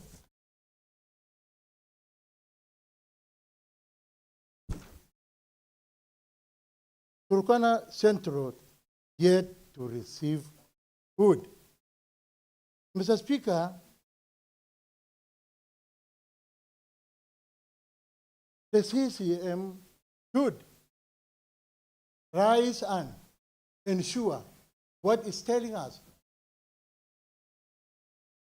Mr. Speaker, this drought has taken us unaware because we are not planning. We don't plan. We are not prepared. And the office said, have to tell us the way they are prepared to the drought. And Mr. Speaker, as we know, the drought month and when the rain, which month do the rains comes. And that's where planning should be done. Mr. Speaker, we have kraals. I have a kraal called Mugur. All pastoralists from Keris, they have driven their animals to Mugur. Karagwal also, and part of township. Mr. Speaker, how do we actually be ready to assist those pastoralists who are there? And none of the food, none has been reported to be transported to areas near those pastoralists. Those pastoralists are suffering and are from far places. Mr. Speaker, as we know that we have climate change within, I therefore want to inform the CCM Concluding, Honorable Member from Kerio, that I have 8 areas in my area who have been displaced by overflowing of Lake Turkana. These are Langton, Ekwar, Achugut, Mariel, Nimuria, and part of Mugur. These people not receiving food, are not taking no water, drinking water. You take food, no water. How will it happen, Mr. Speaker? Mr. Speaker, conclude. I urge that Honorable CCM actually see ways of tracking of these areas that I have said, so that the people of the said areas are served to the latter. Mr. Speaker, sir, what we are talking here, nobody, these papers are there for nothing. They are said, but nobody implements. And if you are doubting, give them 1 week so that we will know if things which are responded here are implemented. Mr. Speaker, as you have been given this office, you have to translate to the success of this county. And therefore, if we miss that direction, everything collapses. And this county we are in, we want to protect by all means. I want to say, your 5 minutes are Honorable over. Speaker, I turn down my tools. I say, this Honorable Speaker, follow up this response. And the committee, then the committee that should be directed to know, to follow up this response, and also give us the tangible implementation, whether they have done or not. It is like bursaries. You have seen amount, but this is a question to ask that if students Honorable Khod, in your every 5 minutes school, are over. thank you, Honorable Speaker. Kindly. No children are learning now because there's no food. There's no food. What is the county government Kindly doing to take your assist seat. those students Take your who seat. are suffering? Honorable members, let me make this communication right. Get seated, and then I make this communication again, and I want to repeat it again. I want actually to reiterate what Komodo wanted to bring. That is Standing Order number 119 on gross disorderly conduct. Honorable members, let's have decorum when we are even becoming more unruly. A member commits an act of gross disorderly conduct if the member devises a ruling or direction of the speaker or the chairperson.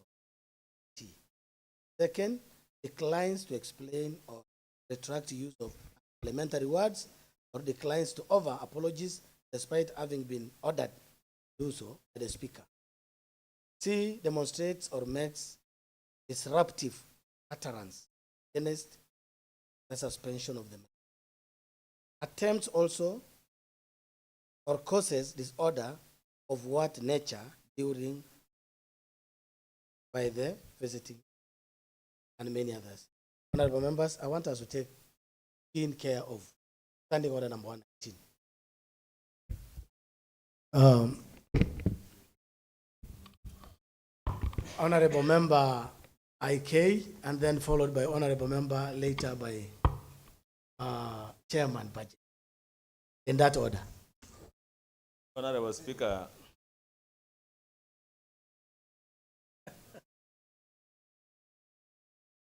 Honorable Speaker, I want to thank you.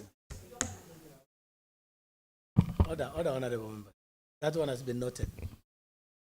Honorable Speaker, I want to thank you for giving me a chance. Mine is, I think, just given a brief of the drought, more elaborate.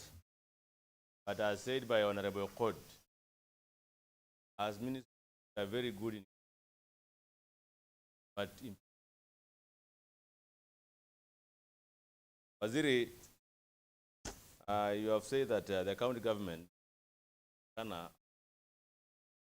has procured 77,000 bags of milk and 9,700 cartons of vegetable oil.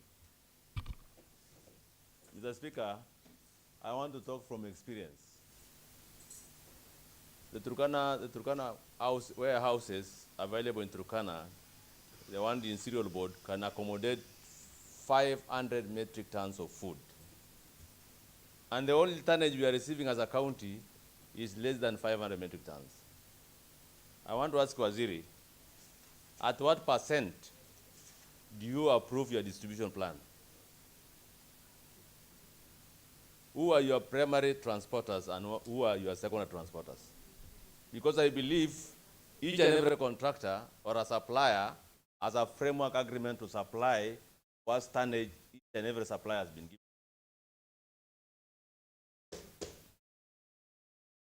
It was my prayer that when the speaker, was speaking, but to have copies of the distribution plan for us to even to know what allocation each and every FDP is supposed to.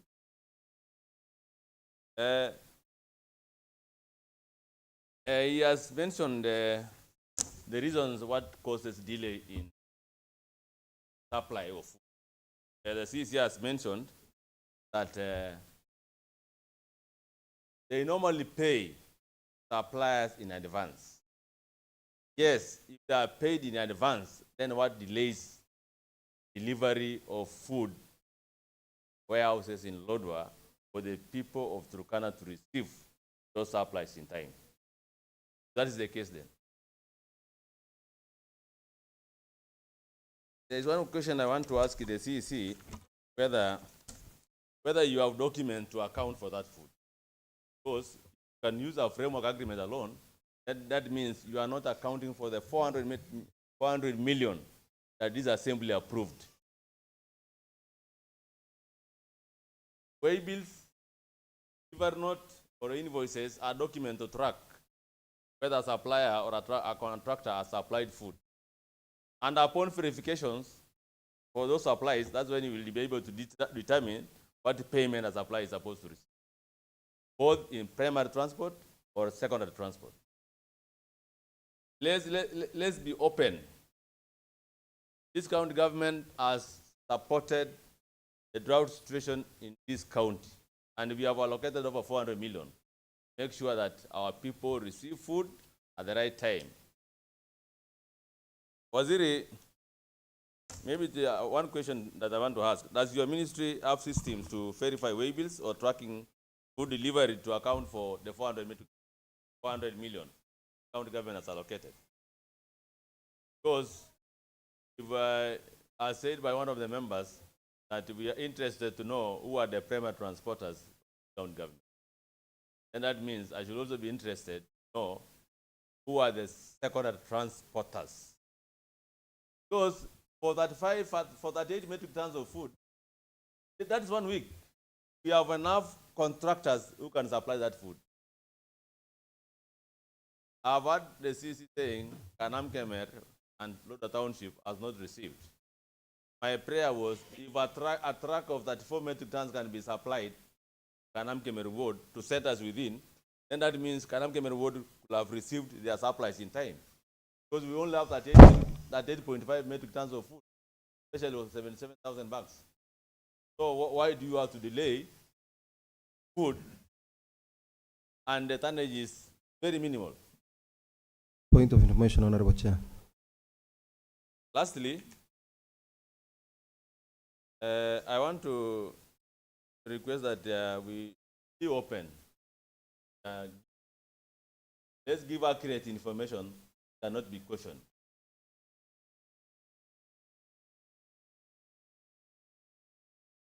But you want to add something on Honorable Member, I think your time is over. My time is over. You are saying that was your last point.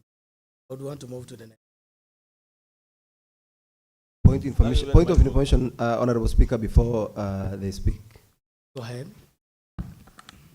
Thank you, Mr. Speaker. Mr. Speaker, sir, I want to inform there that CM is being limited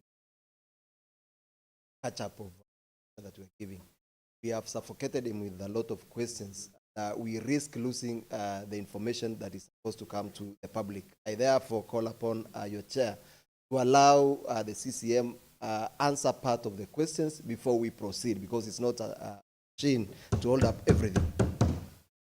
Thank you. The chair is well informed. I had requested Honorable Bedwell, and then in the next round of questions, we will start with Mary.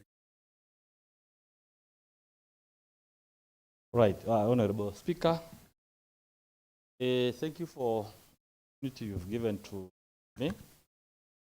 I think I want to make a very quick clarification before I embark on my contribution. Honorable Speaker, normally when a member, like for example, sees making his contribution, I think the practice is normally, and this is just a point of members, that we give him time to contribute until the last minute. Because sometimes we've had interferences in between, which is not right way. And then the second one, when like a member is replying, like what Honorable Modo has done, don't interfere with the reply. Okay? You don't interfere with the reply of a member, because it is guided that he has spoken, and then a member is replying. So what is happening is other members like us wait until our time opened by and directed by the speaker. That is what I wanted to guide, but as I make my contribution, Honorable Speaker, this engagement, Honorable Waziri, what will fail you? Your own words. Anything you say must be judged according to your own words and contribution. Because what members are using to punish you, or let me use that word, are the words you're using in the report, which in one way may bring towards whether what the contribution you are making, there is some truth or no truth. Because these are people who are knowledgeable. And so I want to say, Honorable Speaker, that in future, Honorable Waziri and your colleagues actually use words carefully in the reports you contribute, you make for the House. Even the food that was allocated, distributed last year, relief food. I don't know what is happening. Some areas got food, more are in Turkana West. But you know, those feeding centers did not get enough food, okay? The normal threshold, normal food. You from the way I made some assessment, some centers in my ward didn't get enough food. You'll get like almost 50% or 3/4 of supply. Actually, not all feeding centers got food as stipulated. I don't know what happened. That. Number two, sometimes last year or the other year, we spoke of this thing called government to government supply. Government. We said the reason why we thought like going that way was, one, cheap. Secondly, food is available in cereals throughout. Currently in Kenya, our farmers produce a lot of food, and it is there in a large reserve. So what happened that you diverted from the decision we had made early, that we need to go on government-to-government supply, and then you resorted to using contractors or suppliers. What happened? That is why I'm saying use of words will punish you. And then the reason why we also spoke of government to government was government will actually give you sometimes on credit terms as you wait for your funding to be released. So instead of us struggling to get contractors who have no resources, the best way was to go for government, let the government supply, and then the government will be paid later. Those are the knowledge. Like what is happening in KEMSA with the Ministry of Health. They supply drugs, then they are paid later. But we thought like was the best way. Go. Another way why I said choice of words. Honorable Speaker, I chair budget. And by sometimes last year, there was no money, emergency funds. And it is actually within members that there was none in the reserve. So where did you get the 40 million?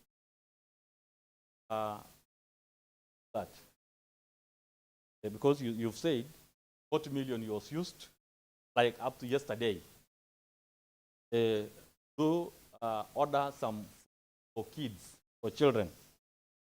And then you've gone ahead to not give the right information that part of that money been used to buy food, and you have not substantiated the amount that is being used to, as I see in charge of this ministry that has used that fund.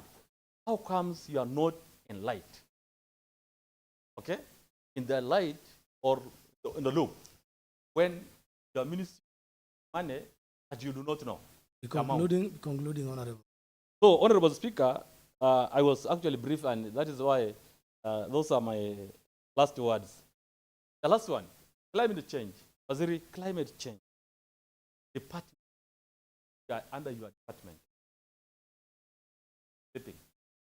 So you've talked of NDMA, world food, so and so, so and so. But you are in charge of public service disaster. That is the as more.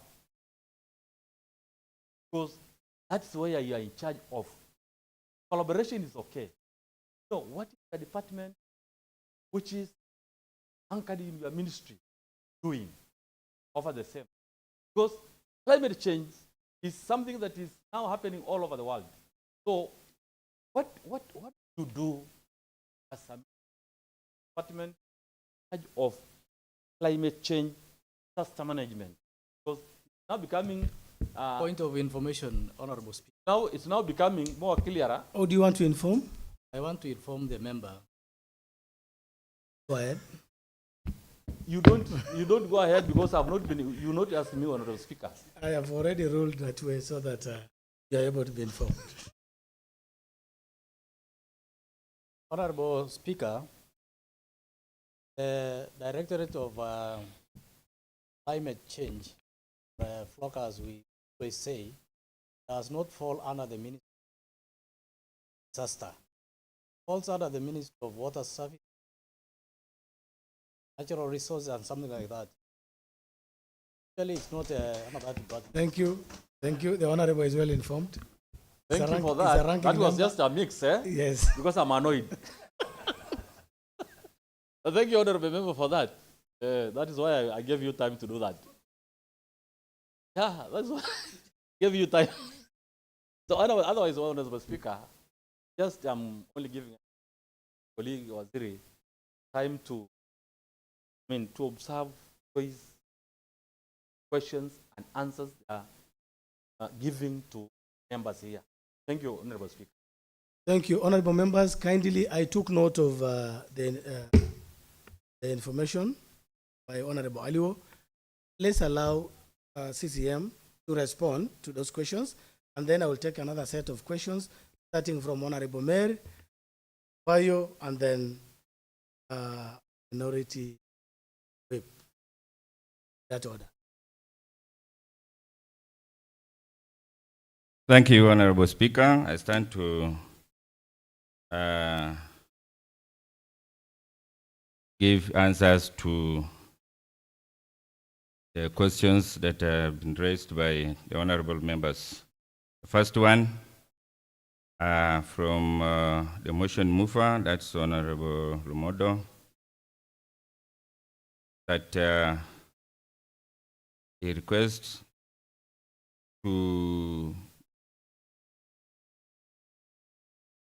he expected to be given the status on drought severity level in the county and wards as per sub-county or as per ward. So, Honorable Speaker, that is noted. That is noted. We will provide that information as requested by Honorable Lomodo. Honorable Speaker, I am not aware of the single contractor or supplier. I'm not aware. What I'm aware of several suppliers. And therefore, we will provide the list of the suppliers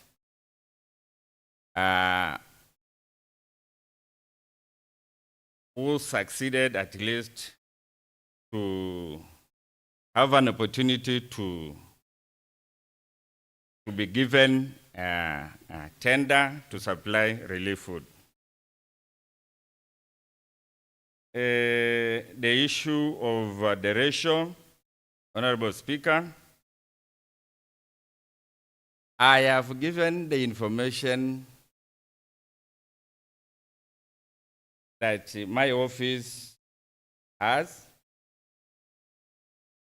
and just giving just example or sampling one of the centers of the Honorable Lomodo, that is Loringa Loop, and I need to be guided there.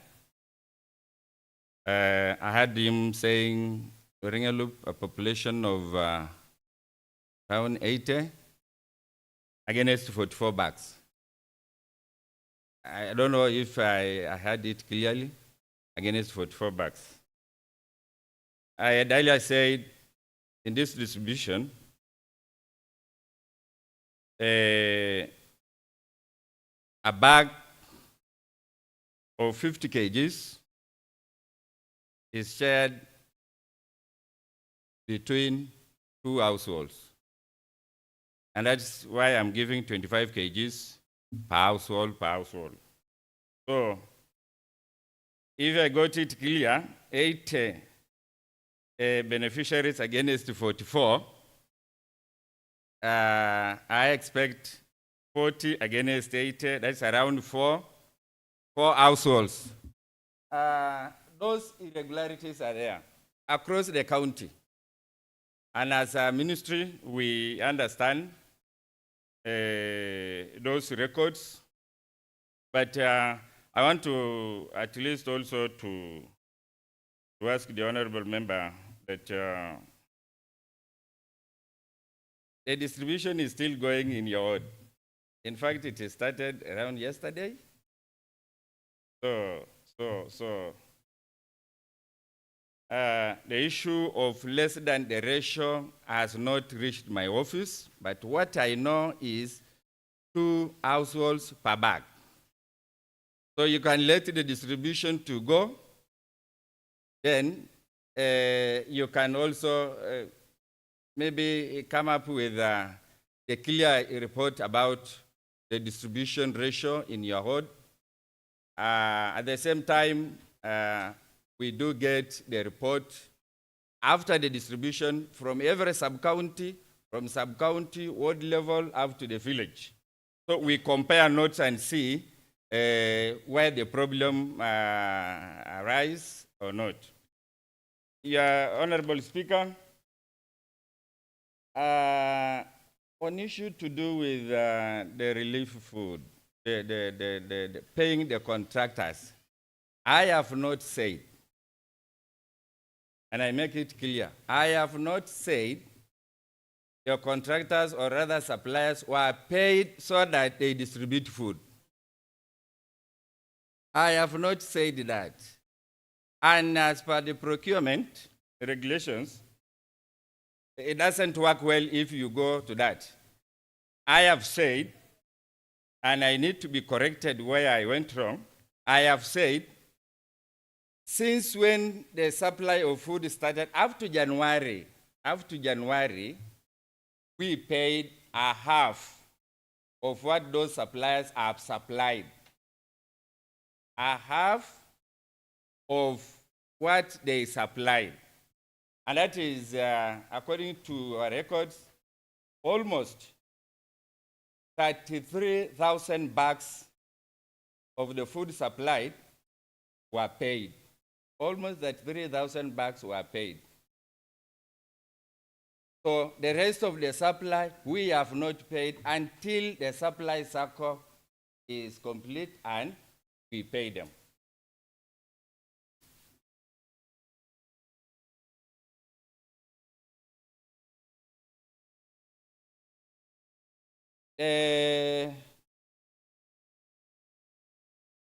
The question raised by the majority, the Honorable Majority Whip, the issue of the retargeting about the kraals. Yes, Honorable Speaker, this issue is there across the county. Even I give example of the kraals in Turkana West, where I reside, that in every food distribution, we always target.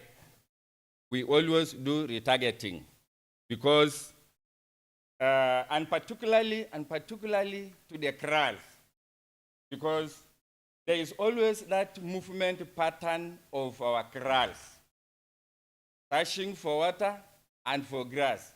So you would not expect from point A, where they received food last distribution. In this other distribution, you expect them to have moved a margin of maybe miles of kilometers from the previous distribution. And therefore, before we distribute food, we always retarget to know where is the location of a certain kraal in Turkana South, where is the location of a certain kraal in Nanam Ward, so that our administrators can give that information. Then, when we distribute that food to that area, the only problem we suffer with is the transportation. Because the transportation, we only paid up to where it's agreed, the point in the food distribution. Beyond that, it is normally a problem to us. So we just put food there to the destination where you find that our kraals have moved maybe 15 kilometers far from the previous point of distribution. So normally it becomes a problem. And at the same time, you find that, for example, the kraals in Kalobeye Ward, I am giving an example, the kraals in Kalobeye Ward could move up to Nakitongo to meet with the kraals of Leta Ward. You see? During food distribution, you make sure that the food follows. The food follows the kraal up to where they reside. So somewhere, some of these kraals, beneficiaries, they register themselves to the previous areas, and they tell their relatives to take the ratio during the distribution. So you find that affects the other distribution in a different ward. It affects completely. And that's why you find that instead of maybe getting a bag per household or 2 people per bag, they get less than that because you will not drop food there. The population in the register has changed because there is other movements that have influxed themselves there. And you will not leave them there. It will force you to say, okay, count the number of people seated there, then you divide by the ratio of food that has been placed there. That's why you find sometimes 3 people, 4 people per bag, because you cannot leave them there. So, with the request from my Honorable Majority Whip, in this situation we are now,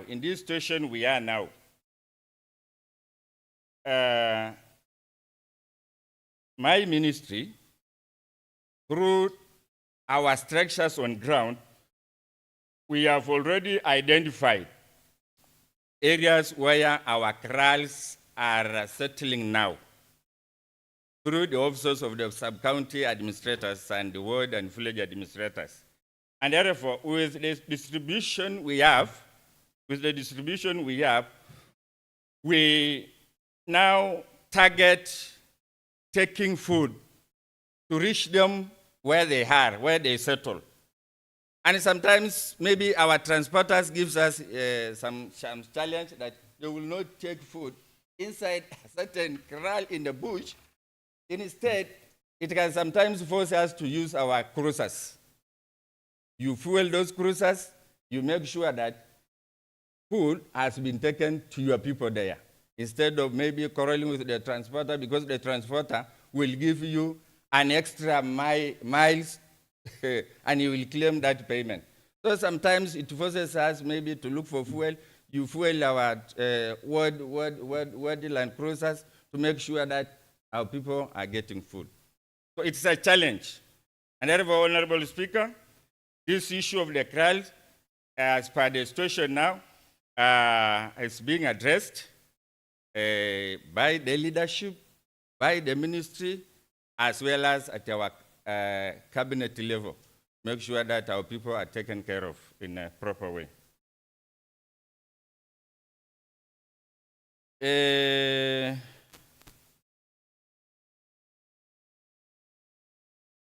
About the coordination of the programs with the agencies, Mr. Speaker, this one is a bit challenging because every agency in their programs, they are working with their policies. They are working with their policies and the area of their operation. An agency, there are some agencies that can decide probably to work in Turkana North or in Kibish. And in the terms of our coordination, you expect them, maybe you tell them to go and work in Kapedo. They will not agree unless an organization like World Food that works across this county. So this is a challenge. And as in charge of the public service, we will present this issue to our forum, that is to our CSG, as well as our cabinet discussions, where His Excellency the Governor is the chair, so that we discuss, and if it is agreeable, then maybe some things can be changed somewhere. But it is hard sometimes because of the working guidelines of these agencies as per their policies that are guiding them in the area of their operations. Abdi Fattah, that's the Honorable Member for Kalen Kaikor.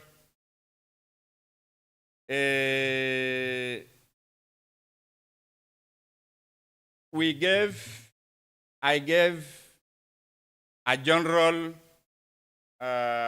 report on to say that over 120,000 households in the county need intervention on a response to droughts, but we have not actually specified per ward, per village, per village unit, per sub-county. And therefore, if this request is there, we will still subject it to, as required, to provide a full report per ward or per sub-county. But we gave a general one across the county. Why the ratio is not consistent? It is true. Somewhere in towns, somewhere in the county in towns, the ratio is consistent. But outskirts centers, some ratio is not consistent. And at the same time, you remember, last budget, we had budgeted around 90,000 bags. But this one we are using now is around 77 1,000 bags. So you will not expect maybe the same ratio. You will expect somewhere the population has increased, then the number of bags that were targeted there is less than the number of the people that have settled there. So you expect the ratio to change.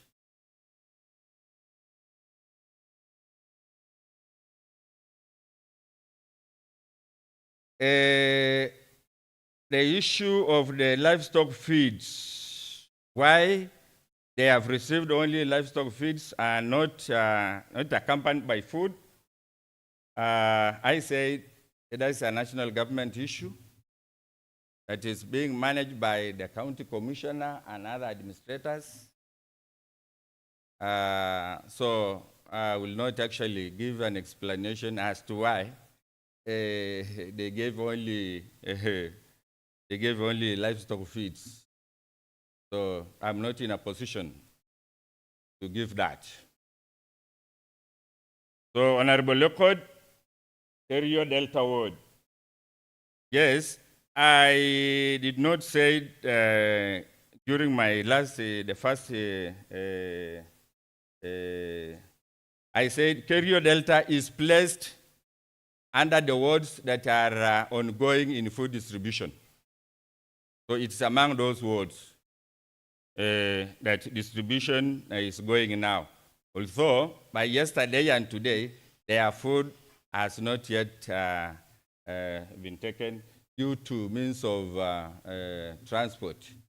So our transporters at the same time have a challenge, might find that maybe one vehicle can serve several wards.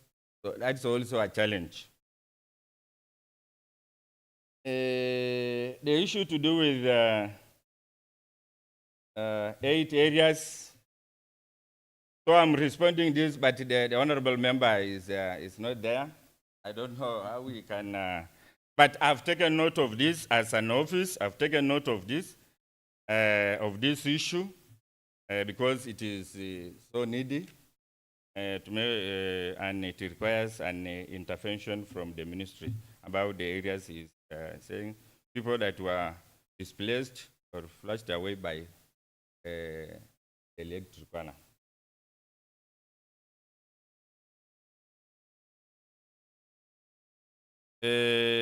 About the issue to do with approval of the distribution plan, the document, systems to verify.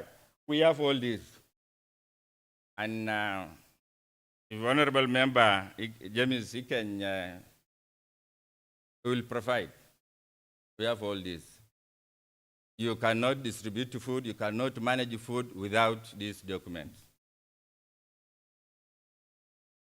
The issue to do with issues raised by Honorable Kobongin. The problem is not there. Honorable has left. My words are clear. My words are clear. And he said some households in his area received 50% of the food as per household. If you subject 25 kgs, 25 kgs is 50% of the food ratio, where 2 households can share a bag. So I'm right in my words. The other issue is there is no ministry called Climate Change Disaster Management. We don't have that ministry. I appreciate Honorable Lopayo for correcting that. What I have public service, administration, and disaster management. Issues to do with climate change is under a different ministry, which I will not be in a position to give any response as per that. Thank you, Honorable Speaker. Thank you, Honorable CCM. Honorable members, as we all know, we are also almost running out of time. Kindly, as I said, we are going to take another in the order that I have given. Kindly time.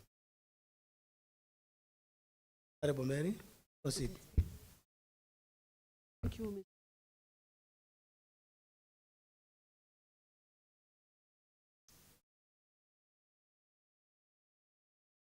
Speaker, I just wish to ask the CCM. He has talked from the response that he has. I have seen that Turkana Central comes very, very among the Speaker, Turkana and majority of the many of the 3 ports in on, and all know that the lake has been living of late, and so the fish are not sufficient. We have Kanam Kemeru.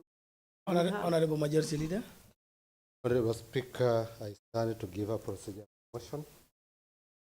That Proceed. pursuant to Standing Order number 35 3A, this House resolves to extend its sitting time till the business concluded. Honorable Speaker, the matter that we are handling, though it's nearing its end, is very important and it is of county importance. So it means that we need some extra time. So now, according to our standing orders, we should be concluding our business before 12:30. And it's because of this that I have stood to ask for an extension of this House until we conclude this business, as well as also asking honorable members that are supposed to contribute to make haste so that they shorten their contributions so as go. And with this, I call upon Honorable Fokalobejei.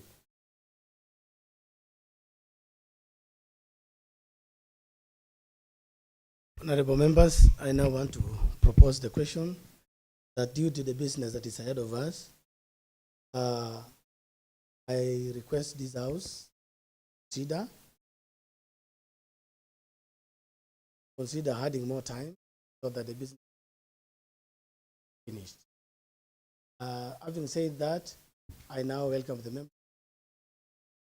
to deliberate.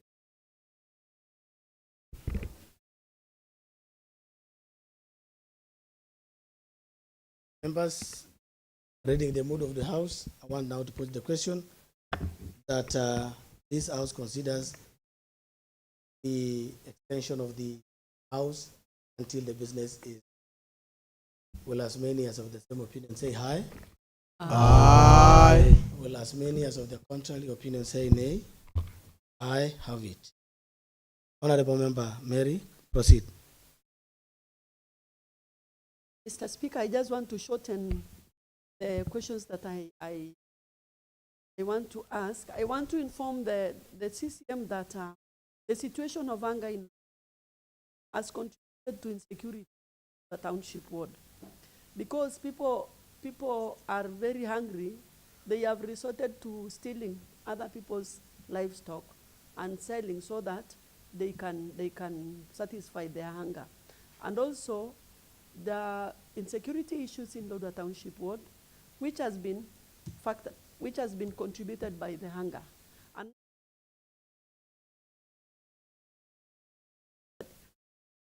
last, I don't know why that, what informed that. And secondly, the weatherman has recently announced that we'll be having heavy overflow rain in Turkana County. I want to ask the CCM for public service, how prepared is the department to handle the aftermath? Because we know that we have to hunger. When it rains because of climate change. Now, how prepared is the Department of Public Service prepared to handle this? I also want to, on our food division, I am board administrator, and I want to ask the CCM when they are doing food distribution, how motivated are they? Because it is, and we attribute the little cases that normally occur in food, the low motivation,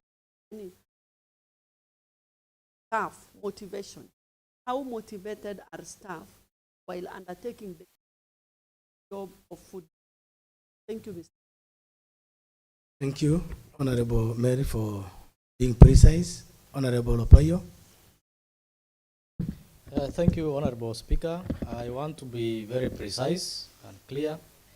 I want to appreciate the CCM for the responses and for the written submissions as well. Honorable Speaker, my concerns, first one is the CCM, there was a distribution in Lokriama sub-county extended to areas of Urum, Lokriama, Rengipi. Honorable Speaker, we have a large group of pastoralists across the border. And I'm very much aware the Honorable CCM comes from Turkana West, and majority of the pastoralists across the border comes from areas of Letea, areas of Kalubeye, and even Lokchogyo. And is there a plan? Because I'm very much aware those areas within our border received some food. Is there a plan for pastoralists across the border? Because as we speak, even the famous Kobebe has dried. So you can imagine the situation across the border. So is there a plan for pastoralists along or across the border in terms of receiving some relief assistance? Number two, looking at the written submissions from the CCM, Honorable Speaker, there are different phases of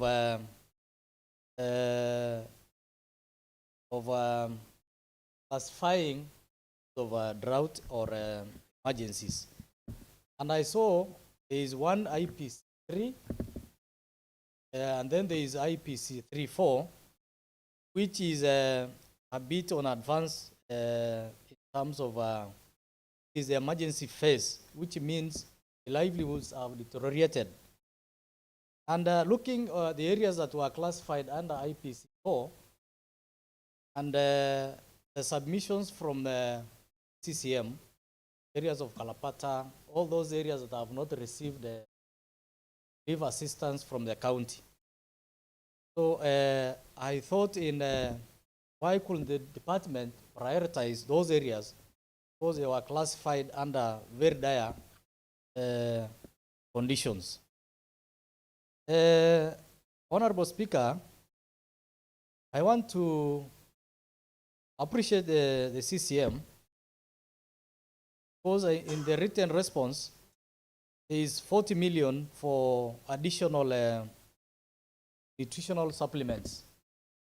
But Honorable Speaker, how I wish we could have been given what are some of those nutritional supplements that the department intends to add to already existing, because this is one of the first things I've seen from the county government that they plan to intervene as a result of malnutrition levels moving from SAM or severe acute malnutrition. So there is need for us to add more money. So what are some of those supplements that the county intends to procure the 40 million? And then again, Honorable Speaker, what plans that the department have now that they have intended or have used the emergency kitty? Are there plans to replenish? Because the law is very clear, when you utilize, you need to replenish the amount on the emergency kitty. Honorable Speaker, how many meetings, how many coordination meetings, how many CSG meetings? Because I know CSG brings a lot of partners, a lot of departments, so that they can deliberate on the issue of drought. So how many of these meetings have been held? Because we need to have these meetings prepare to even to get what other departments are getting or doing, what our development partners are doing. So how many of these meetings have been undertaken so far, so that we address some of the issues that are facing the people of Turkana County? And lastly, does the department have emergency preparedness risk reduction plan policy? Because as at now, if we have this kind of policies, this is the right time to activate so that we can save lives. Lastly, Honorable Speaker, this one is just a concern, the Honorable Chair, because as members, we cannot be raising questions or concerns to CCMs, and then we leave without getting responses. So what was the essence, you asking questions and leaving? Thank you, Honorable Speaker. Thank you. Thank you, Honorable Opayo. Proceed, Honorable Julius, and then Francis will follow. Thank you, Mr. Speaker. Mr. Speaker, I would also want to contribute for today's discussion. Speaker, I have only 3 to 4 issues to say here. Mr. Speaker, I'm going direct on the issue of food distribution.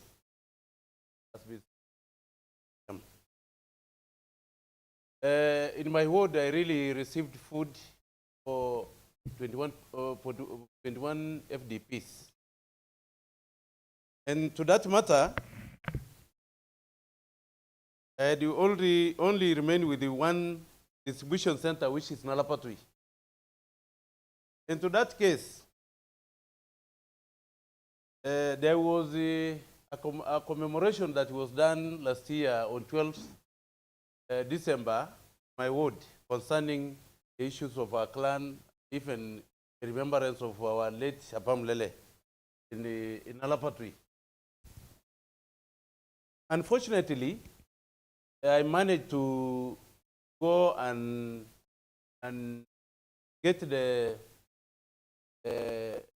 His Excellency the Governor, and he managed to get for me some food, because there was that meeting was very big, and it was a contribution of all people from all over the world. So that case, that food was used to be given to the people who were coming from outside the outskirts of the world. And the residents of Nalapatui remained just like that, because they were expecting they will get their normal food distribution, which was clearly lauded by His Excellency the Governor on the closure of that meeting, that the food that was brought here today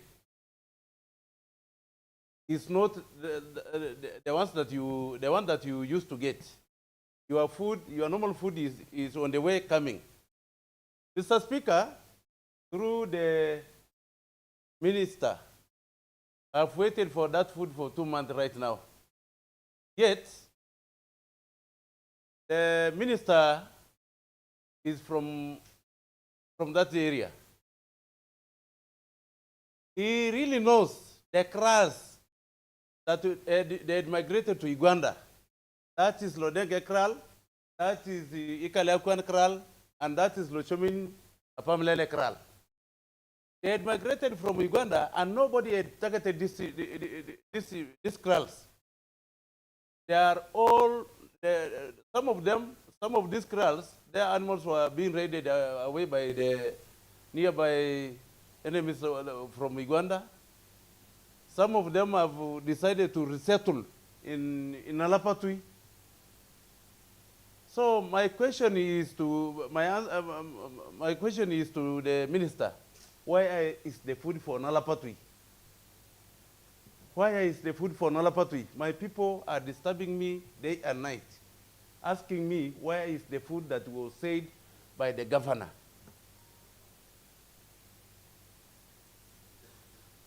Mr. Speaker, right now, my people again had gone to, you know, as I said yesterday, that place accommodates around 5 wards in such a season like this for drought. Kakuma, Nakalale, Lopuri, your place, so and it's somewhat, and even Keris, people are there.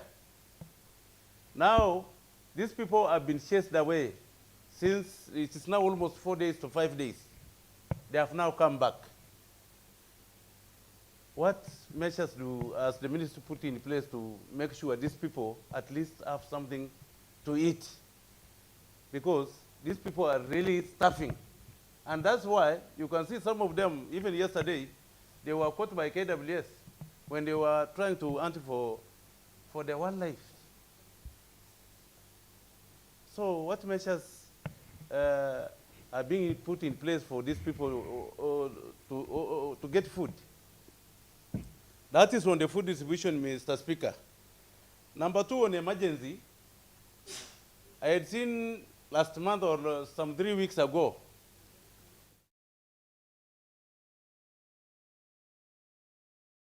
a fire had hit one of the villages in Lokchogyo. But the minister was very much quick to rush there to respond to that matter. And again, I had a similar case to my ward. That is Lokwamur, because the minister was telling us in the first place that the government has its own structures of getting information. Now my question to the minister is, there was such a scenario in a place called Lokwamur. You remember Lokwamur very well, and even some of your uncles are residing there. What is this that made you not to respond to that village? Yet you are the son of that soil. The other thing, Mr. Speaker, this issue of food supply delays. Without fear of any contradiction, it has really brought a lot of issues and concerns to those people who are eating the government, those people who are saying the government is not good doing its work. It's a matter of supplying food. Make sure all the food is found in the warehouse at the same time. Because you cannot tell us that this month constituency, then you leave other places staying like that. There are a lot of questions, a lot of issues. And that's why you can see these people, the likes of Gnalomodo, when they go outside there, they blame the government of what we know, government is what is right. Honorable Julius, you don't quote the member. No, I'm not quoting because that is what is in the public domain, Mr. Speaker. We need to speak out. Number 4. Point of order, Honorable Speaker. I'm not ready to be informed, Mr. Speaker. Point of order. I'm not ready to be informed. He's rising on the point of order and not point of order. I'm not ready to be informed. I just want to finish, Mr. Speaker. Mr. Speaker, on point of order. Mr. Speaker, I've raised on point of order number 101. And it is statement of facts. I want Honorable Julius Apuron to justify whether I am called Akinalomodo. Mr. Speaker, he has to apologize and withdraw and recognize me as the honorable member for Lokichar. Thank you, Mr. Speaker. Thank you, Mr. Speaker. To that matter, I apologize and said Honorable Omodo. Well stated. Proceed. Mr. Speaker, the other thing is we were in a prolonged drought all over, even at this time. What arrangements does the ministry ask? Because we are expecting some rains. And even yesterday, we received call from Turkana West. There are some areas that are experiencing floods. What plans do the ministry ask for us not to go back to the situation that we were? Lastly, Mr. Speaker, we have been on the social media as the Turkana Nation all over years and years. How are we going to bring this issue of food solution a sustainable way of making sure our people are getting food at the expected time? Mr. Speaker, there was a project in last 5 to 6 years back. It was called something food for work or food for cash through Turkana Rehabilitation Project. That project was very nice because it was giving people, our community, a chance of cultivating their lands, of making sure they have made their water canals, of making sure they are doing their water catchments. And in the rain season, like where we are now going, our people will cultivate and harvest enough food at a respected time. Waziri, what plans do the county government or do your ministry has for our people get food at expected time? Thank you, Mr. Speaker. Thank you. I had already given to Francis, but now it seems like he has already given it to Honorable Aliu. Kindly 3 minutes now. We are getting into 3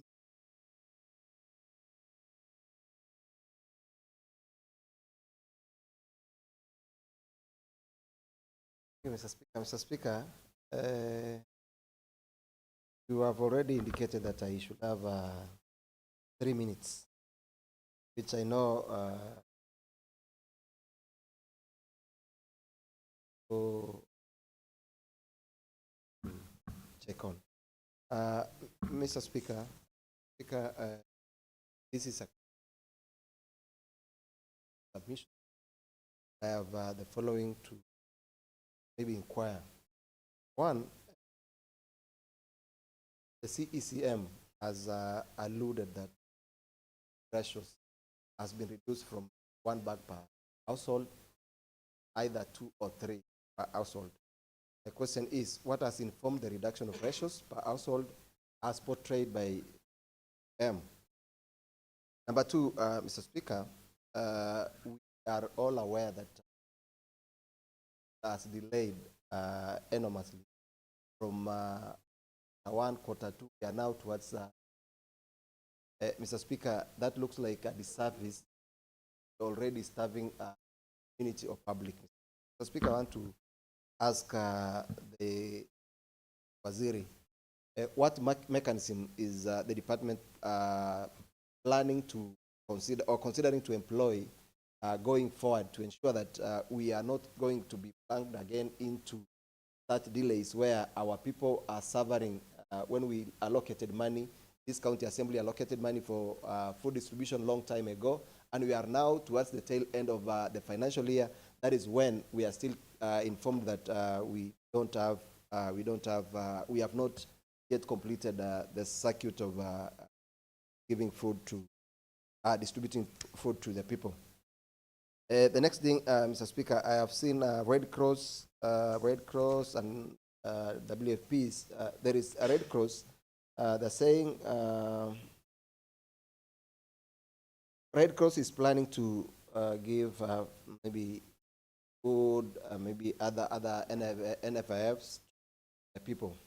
Now, NDMA has placed requests to avail resources to facilitate regular water tracking, support to last mile communities in need of vital commodity. Mr. Speaker, my question is, this is bare statement. They are not providing us with timelines.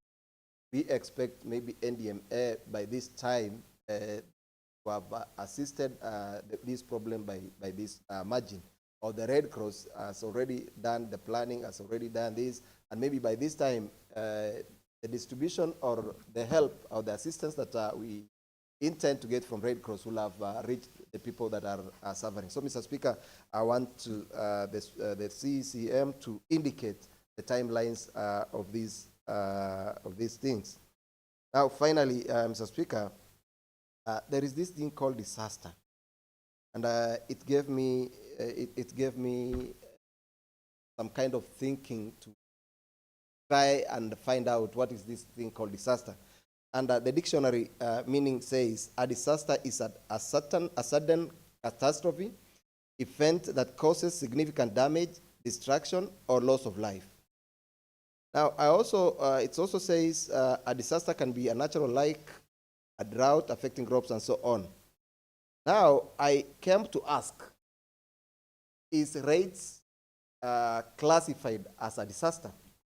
Now, the definition given is that raids can be a disaster, especially for communities affected by conflict or insecurity. So, Mr. Speaker, why was I looking for the broader meaning of the word disaster? I come from insecurity-prone area, Mr. Speaker. Mr. Speaker, all of us, it is in the public domain that Kakongo was raided and 6 lives were lost. Numerous number of livestock ranging from goats, sheep, donkeys, and cows were taken away. Mr. Speaker, when I was serving as ward administrator in this county, Mr. Speaker, when a disaster or a catastrophe happens in a given area, there was a relief food, or there was relief food that was kept aside for emergencies that occur in different places, Mr. Speaker.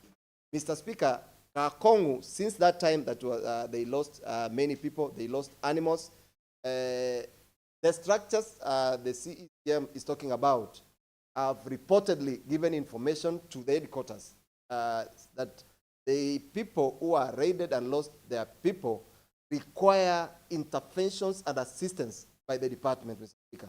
But up to today, Mr. Speaker, sir, those people have not seen any intervention, any assistance that is coming from the county government and especially the Department of Disaster Management. That is why I was looking for the meaning of the word disaster. Is disaster only floods? Is disaster only drought? Is disaster only fires? Because I thought disaster is anything that causes destruction of life and destruction of normal routine of normal life. But now, when people lose animals, people have lost life, but the department has not responded. Then, Mr. Speaker, I need explanation from the CCM on what is the broader definition of a disaster, and when are they going to respond to Kakongo for the loss of life and the loss of many animals that are lost through the raid. Thank you, Mr. Speaker. Thank you, Honorable Michael Boy. Thank you, Mr. Speaker. Mr. Speaker, and close to that issue, ask the Honorable CC. I don't know whether I'm going to manage 3 minutes. Honorable Member, you want to tell me out of 30 issues, none has been asked by the rest of the members who spoke before you? There are many. Yes. Let me try to. So, Honorable Member, let me give you up to 12:30, 5 minutes. Thank you. Mr. Speaker, first I want to thank for oral and written issues regarding drought situation in Turkana County. Mr. Speaker, my first concern is regard to the drought situation in Turkana County. As a county, I would want to know where we are in the 4 phases drought. There is a normal, there is alert, and there is alarm. So, Mr. Speaker, it could easy us to shed light on where we are regard to drought situation. Mr. Speaker, I know the Department of Disaster Management is a consumer of the NDMA reports, and more specifically the monthly drought early warning bulletins and the seasonal forecast shared by the IGAD Climate Prediction and Application Center. So that is my first concern, Speaker. Secondly, Mr. Speaker, this county has enacted and is in the process of enacting a number of policies and legislations that support the issue of drought mitigation. Mr. Speaker, in that regard, I would want EC to shed light on the following. 1, operationalization of the Turkana County Emergency Disaster Management Act and policy. 2, Mr. Speaker, the status of the Turkana County Social Protection Policy and Bill. Mr. Speaker, in the response by the County Executive Committee member, I have realized anger safety net NDMA is doing some cash transfers. But Mr. Speaker, there is a time this county wanted to develop county social protection policy and bill. So we would want to know the status of that policy that would have helped, that would have cushioned a number of vulnerable people who are now suffering from bites of this drought. Mr. Speaker, in that regard again, I would want also EC to shed light on the operationalization or on the status of the Turkana County Disaster Risk Management Policy 2019. Mr. Speaker, all these legal frameworks and policies would have helped this county government to address matters of drought. Mr. Speaker, I cannot see the reason as to why we are struggling. We are grappling on how to address matters drought when we have the requisite acts and policies to address matters drought in this country. Mr. Speaker, now that this county has only been reduced to coordinating, a county benefits from over 13 billion or 15 billion national government, with all the government machineries, with all the government, with all the county departments. I would want the CC to provide the concrete data on the funding gaps for the 2026 drought response plan. So in this report, there is a lot about coordination.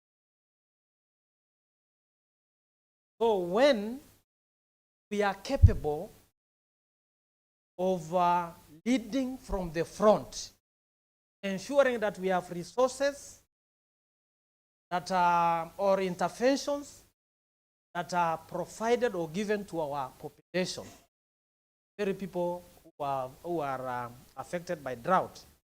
So I'm interested in those coordination meetings, if there are any. Let the CEC provide a funding gap for the 2026 drought response plan. Mr. Speaker, my other concern is about the acute malnutrition levels. Mr. Speaker, let the County Executive Committee member highlight this House the global acute malnutrition rate for Turkana County. GAM rate, Speaker.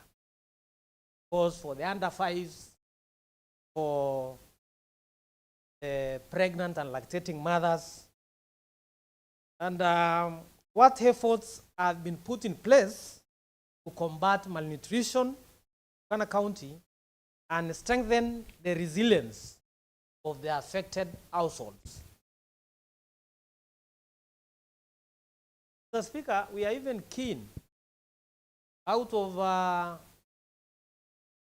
the 3.3 million households or the 330 households captured in this report, this response, how many of those households are from Turkana County? Use of data, need to know how many households have been affected by drought in Turkana County. Mr. Speaker, yesterday I just asked a question about evidence of use of emergency funds. And my other question was in regard to the source of the 40 million. It's like we were told it's emergency fund. Mr. Speaker, I'm surprised, chair of the budget committee, and when he was given opportunity to ask questions to the CC, he even said in the last budget there was nothing that was budgeted for emergency. I don't know whether that was false, but I know we replenished that county emergency fund account by placing 100. So if that is 100 million, if that is the case, Mr. Speaker, we have issues of approval to pay as provided Section 113 of the Public Finance Management Act of 2020 on the use of the county emergency funds. After the utilization, the county executive supposed to submit to this House explaining on the use of those funds, and the House has to approve. The House has to do. Mr. Speaker, you will agree with me, not even one approval on the use and the county emergency funds has been done. House. Mr. Speaker, on emergency relief food distribution, a number of members raised some pertinent concerns in regard to the distribution of emergency relief. The budgetary allocation for the current financial year was 400 million, yes. And usually the cycle for distribution is one annually. And what is in the public domain is that 1 bag of maize per household. But Mr. Speaker, in this budget cycle, That has changed. So, and it's good the CC himself has included those facts. So we would want to know what has changed. Can the county executive committee member elucidate this committee, just as the honorable member for Lobok said, what has informed the changes in the rations? The Turkana population is aware of the 1 bag per household.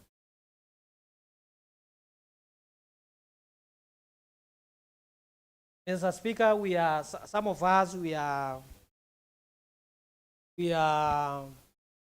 doing politics. And no, and Mr. Speaker, the politics of food are very dangerous one. So, Mr. Speaker, we've even noted cases. A number of other wards have not even distribution of relief food has not been done in all the wards. But we've seen cases where some of the wards again are given this food. Let's be fair. Let's first prioritize those wards which have not food, and then we set aside some small food for emergency to address it.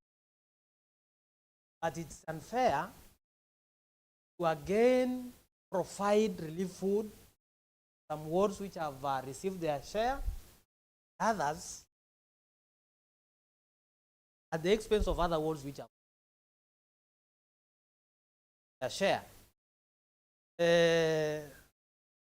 If the resources, the procurement of relief food is not enough, are not enough, let's go for G&G procurement. Mr. Chair, Mr. Speaker, otherwise I see there is a lot of politics in this, because the emergency relief food has continued to be cash cow for a few.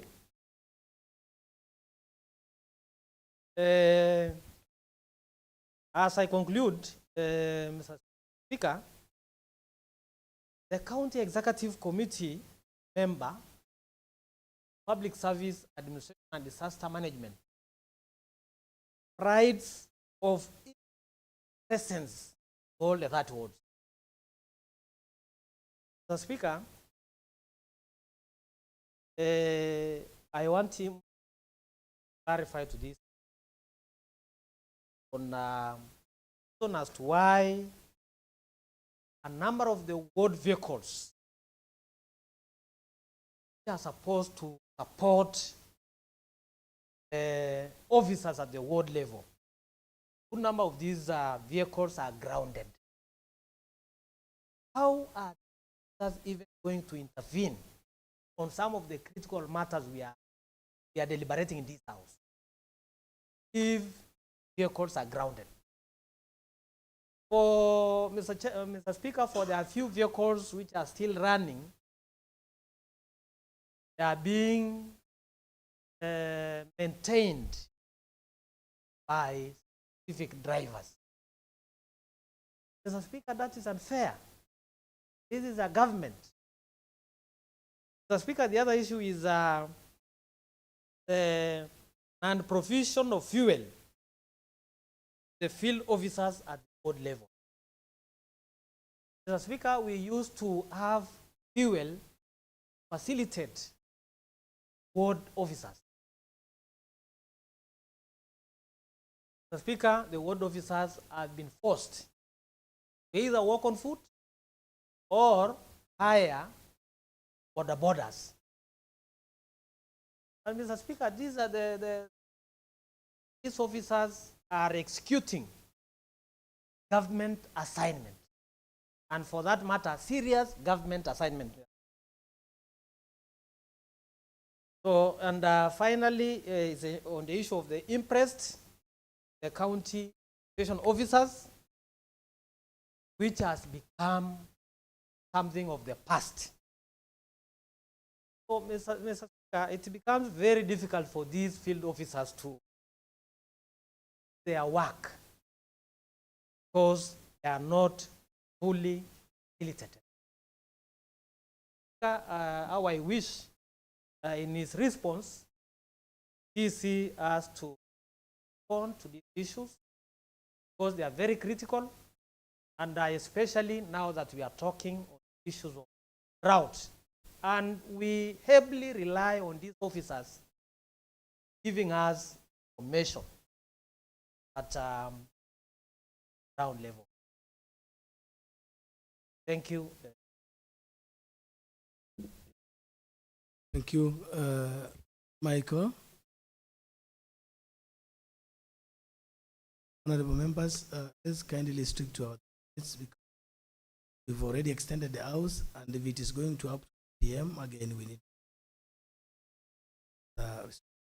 Thank you, Honorable Speaker.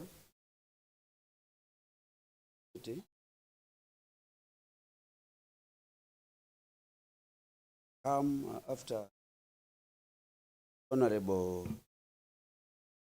Michael Ewoy, whom times back we said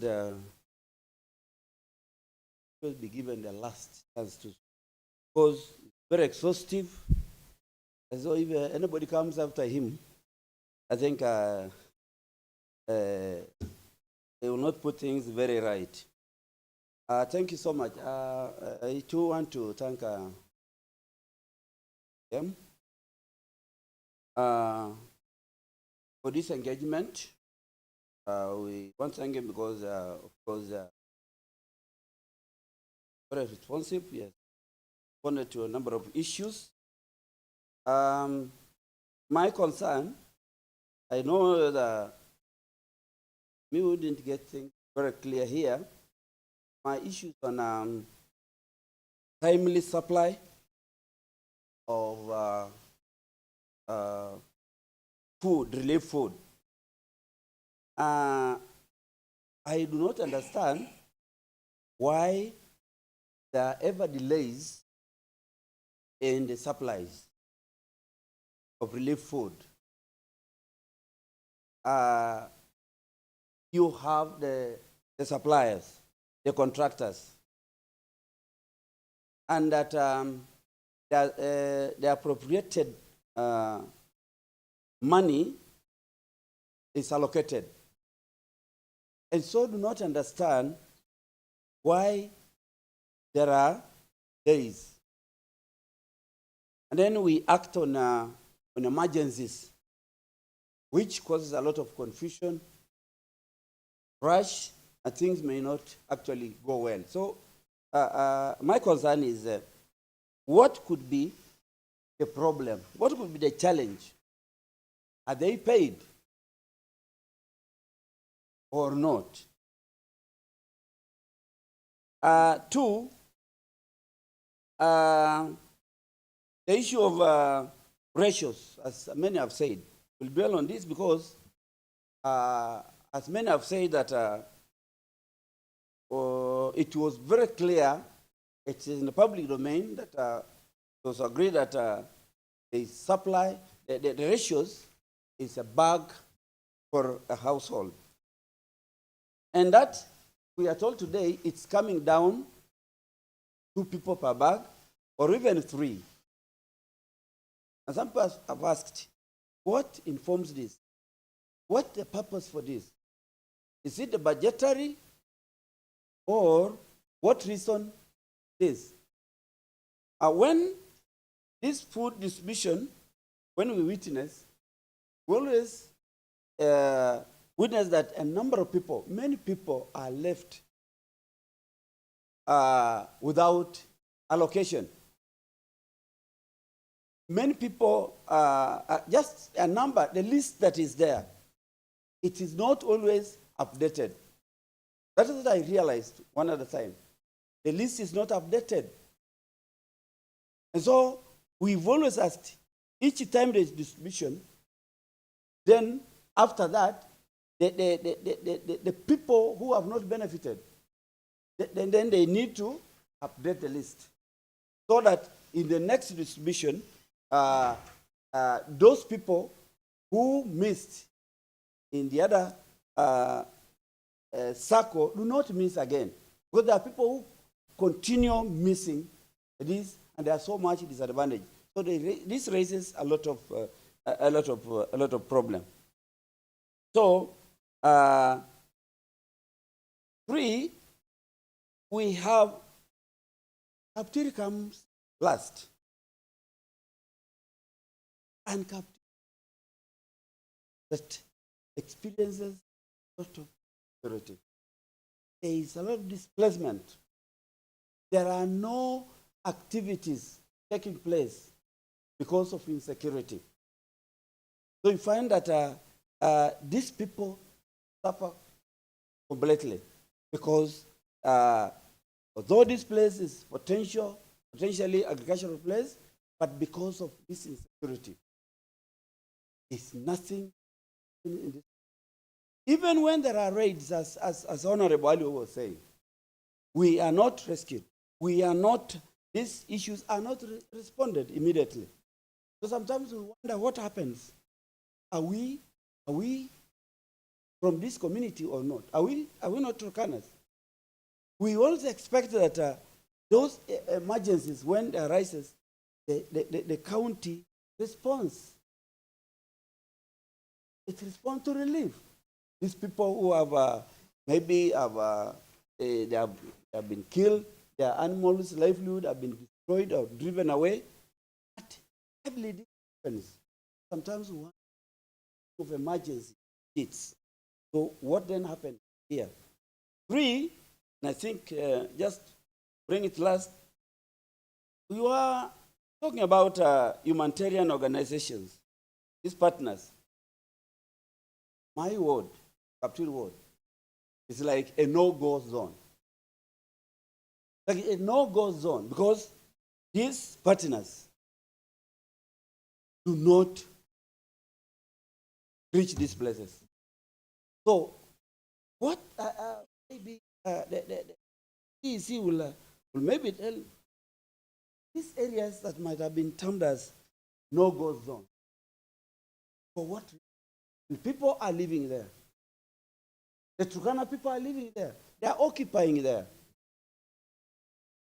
So if it is humanitarian aid, then it is biased. Then we do not understand what humanitarian assistance offered to such places that have been termed as no-go zones. Such that the assistance that these partners offer, we are excluded. Thank you. Honorable members, allow me only to give one chance to Honorable member from Exxon, and then we give it. 1 minute. We are almost retorting in the same thing. Okay, lastly will be given by Francis, just 2 minutes, and then we allow CCM to respond. Thank you, Mr. Speaker. So I'd like to say something on Drought. First question is, does the ministry have plans for him? Because I'm not very wrong. Into the move of the motion, we are discussing, we wanted them just to give us what are their plans for emergency. Because I've seen everybody. Question here, how ready are you when the drought? Because that was maybe according to my. How do we prepare yourself? Because see, maybe we can have drought distress, we can have floods, have fire incidents, AIDS. As the ministry itself has that capacity of getting preparedness, that issue, but when it takes place. Because if I see one time, last month, there was a fire took place in Tawarang and Todanya. Then I managed to visit some of the response offices, whereby even I went to the Minister of Drought and didn't get to respond for the families that had all the results had that been because Exxon Road received all his food. But here is an emergency. Emergency. This person has told that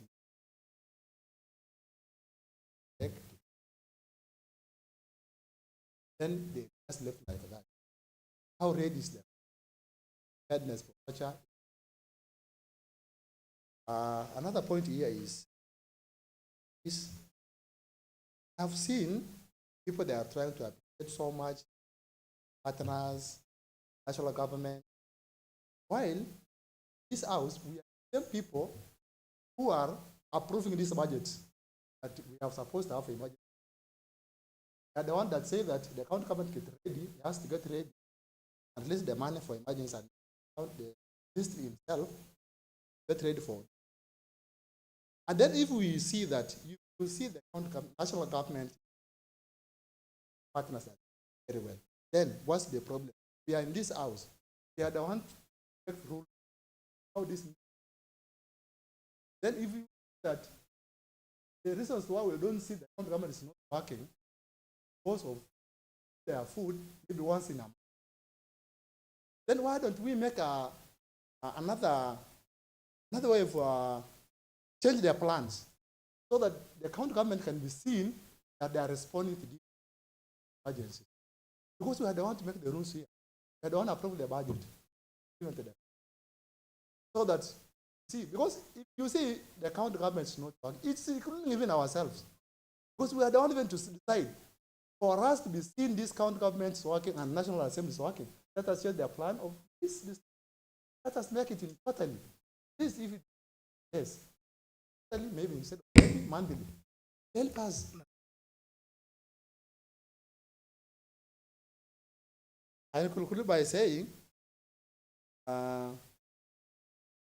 during last distributions, I think maybe according to my side, maybe in advice, sometimes, we do give these questions as we don't find the response, how this person is going.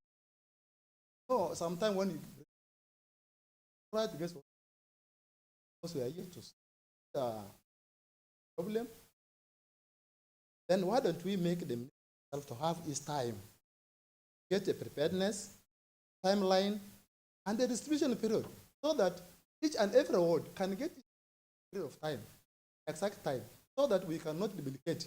As my fellow member of the group, Honorable Michael Eoi, say that there are some areas that their food has been given, while there are some other areas that have not. Because the plan is not working very well. Let us make the plan properly so that we cannot complain the other people that twice or.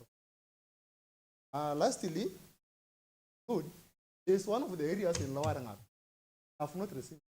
A place called Keokongo. I went to the ministry, please. You have to note that because this information I got from the ward administrator, ward admin, this place they are just an several units. I kindly need you to have these people because they are there. They are pastoralists. Let us have the way that they can also be included in the program because there are 150 families, people living in that place. They are just there. Even I told the administrator, go and write their names.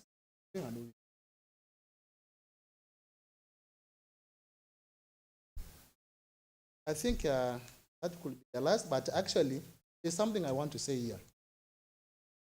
For sure, if I really want emergency food, why don't we make sure that this, we have got about, I don't know whether 10 or sub-counties. If we're 11, if we have these 11 sub, why don't we make a plus of this, have relief, emergency relief food in these places, so that if in these cases of relief, emergency comes, they can act immediately and respond to the people as we wait for the rest of the food comes from them. Thank you very much. Thank you. Lastly, Honorable for Chair. Thank you, Mr. Speaker. Just mine is just one, the issue of food. From the records, we understand that the food distribution centers that are being used now were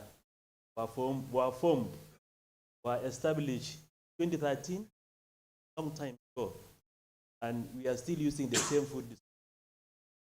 And it is disadvantaging many of the areas, especially the population is growing. So, but specifically for my ward, the Chair ward has been a pastoralist ward. People were moving with the animals here and there, but now, because of loss of animals, because of diseases and so on, there are settlements that have been created far away from those food distribution centers. And the population, there are big population there. So when food comes, it just goes to those centers. They're the first one. The other people just remain there. The new centers which were created, nobody considers them. Are not factored in this. So my question is, when will we do that?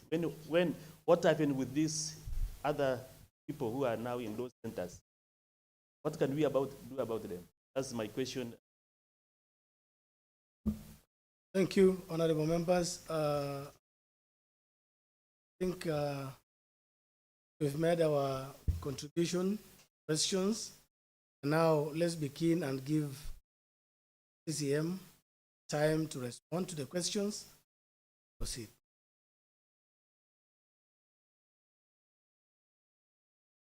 Thank you, Honorable Speaker. Honorable Speaker, I would want to answer the question raised by Honorable Mayor that why Turkana Central being number last in the food distribution. In this distribution, it is true indicated that Turkana Central is in the last as per the schedule. That doesn't mean that there is something wrong in Turkana Central. No, it is as per our distribution schedule plan. And at the same time, we said because of our other hardly heated areas suffering maybe from raids, from these long droughts, we considered that we need at least to start from the far ends of some of these areas based on our distribution decision. So next time, Honorable Mayor, probably you might surprise Turkana Central becoming number one. So there is no alarm in that, Honorable Speaker. Sometimes our transporters, normally, as we engage them, we sometimes advise them at least to start from the far. With our passion as leaders, sometimes we need also to consider the far-end areas like Kibish, like Kapedo, like Nakitongo, so that, because there is that muscle between the ministry and our transporters. Sometimes they don't want to go to the far ends to transport food there. But it is our mandate as the ministry to make sure that we have served those people. So there is no reason, that bigger reason that maybe we know we have vulnerable families in Turkana Central, but you may excuse us today, probably next distribution we'll consider changing as per the request. The issue to do with motivation of staffs, I will not actually boast about it, we paid our DSA to our staffs immediately when the distribution cycle started. I received one case in Lokwanya, that is Kalobeye, that somebody has not been paid, but he was paid later because of some inconveniences. I received 2 cases from Turkana East. So our staffs were paid early before the distribution starts. So that is what I want the Honorable House to know about it. The issue to do with the fuel, always before distribution starts, we give fuel to every sub-county administrators to facilitate them in line with food distribution and supervision to help them in their movement. Normally give 200,000 liters at least to help them distribute. Normally where they get stuck and food is not, has not been distributed, it is the office that will make sure that that food has reached there.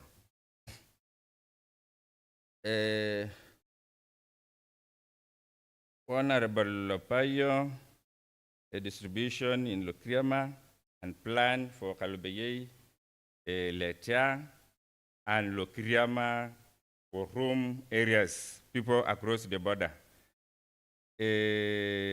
Fine.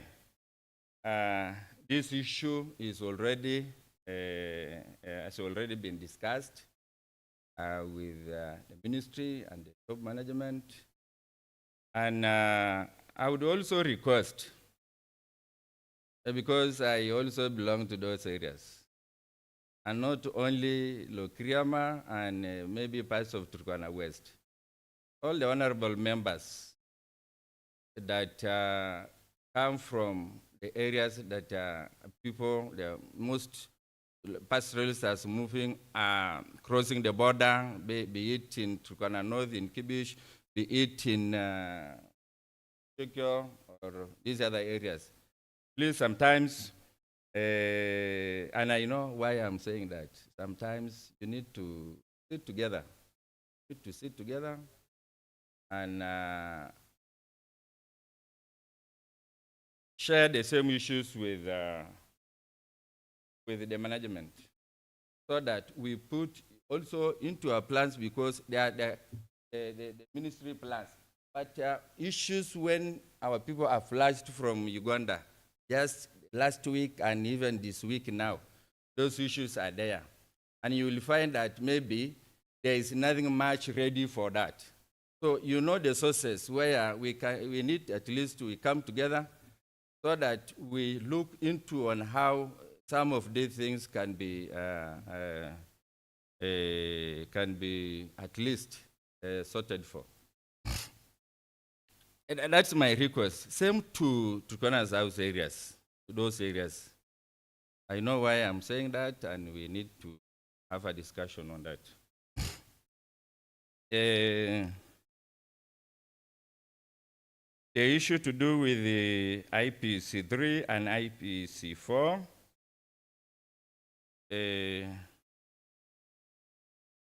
it is true that our county, as at now, and as per the drought situation, we are at an alert stage. We are at alert stage. So that is what push you at least. So the IPC4 there means that as we are at alert stage, we are expecting that the situation will get worse than that. So all of us, we need at least, as a government, as a leadership, we need at least to be ready and prepared together with the mental partners, development partners. Last week, when the CS for public service was flagging the few lorries that are there. So the national government also are promising at least to respond so much on this drought. So, and as a county government, we are also ready. Combine our effort together with the one of the national government and make sure that our citizens are protected. The issue to do with the nutritional supplement in regards to the 40 million.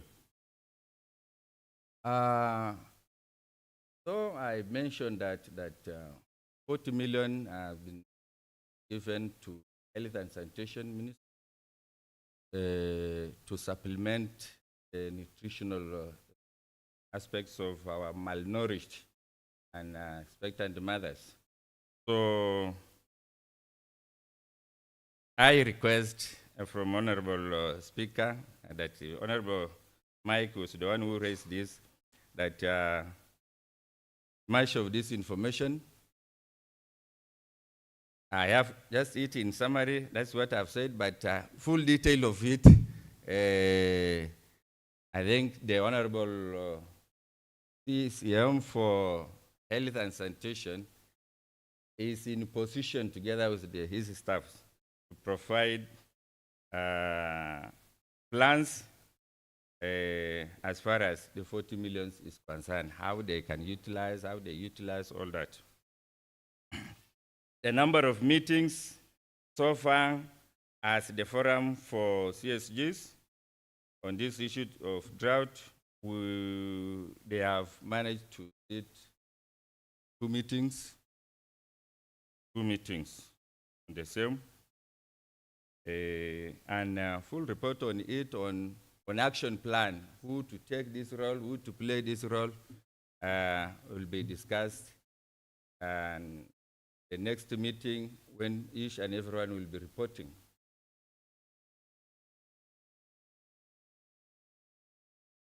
Honorable Julius Apuran from Kalobeyei, 21 FDPs, only Nalapatu missing. Honorable Speaker, in this one, there was a special request, and it was during the commemoration of people from Kalobeyei of an identification of the so-called kingpin in that area. So the amount of food that was supposed to be taken to Kalobeyei was, as per the request, was almost 500 bags. But the number of bags they received was 300 and something. So why people did not get the 500 bags was that there was no much food by that time. And as a ministry, sometimes maybe if an order comes that you provide 500 bags elsewhere, it is up to the ministry to know that we have enough food. And if that enough food is not there, then we advise that the available one, at least we take there. So that has created many inconveniences sometimes and results to some areas missing food. So much of it we'll discuss. But I will not give it here.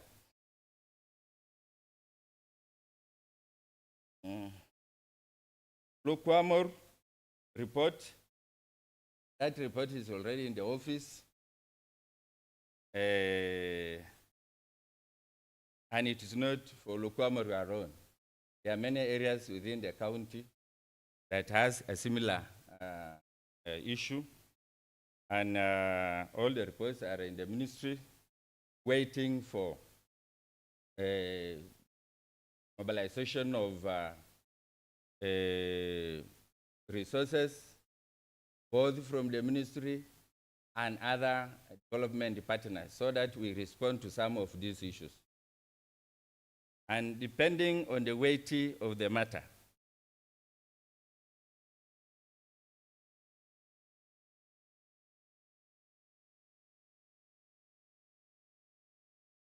What informs the reduction of the food ratio?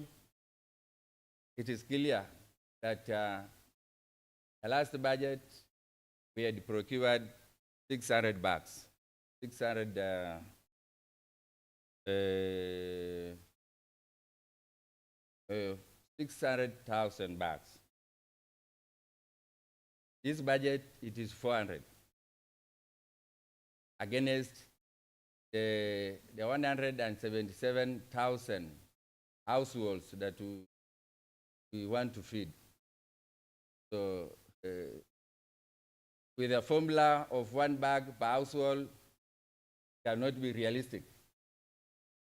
Cannot be realistic. So the budget tends at least to come down.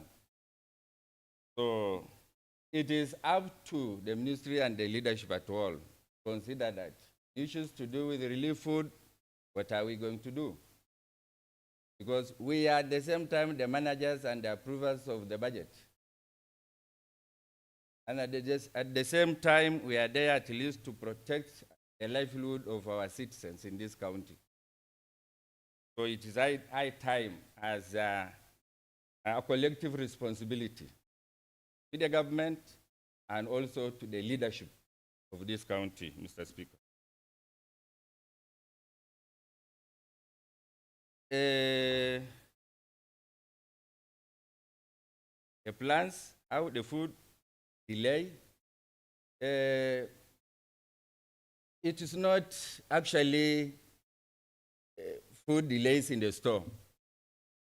In fact, at this moment, we don't even put food in that store. We take food to the respective area. Immediately, some few lorries arrives the store. Where the food gets delayed is from the suppliers. From the suppliers, and it's not here. The food that we have distributed today and yesterday, a few lorries were received yesterday, and we have already dispatched. So we don't have a reason as to why we keep food there, and yet our people are suffering. So we make sure that immediately we receive few trucks, we now take to the respective areas as per the schedule.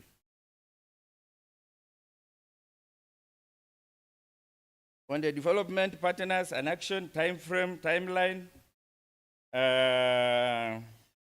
that is an issue I have again too, because I don't have that sufficient information, that concrete report as at now, unless I had been given time to come with a detailed report on it. But now that it has come, then I have to share the same information with the respective partners that are working with the county government MOUs.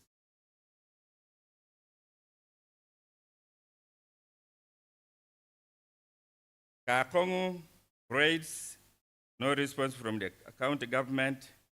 Fine. Allow me to look into that. But the report is there. I received the report from the sub-county, and reasons as to why we have not actually responded. By that time, we had nothing completely in our store. We had nothing completely in our store.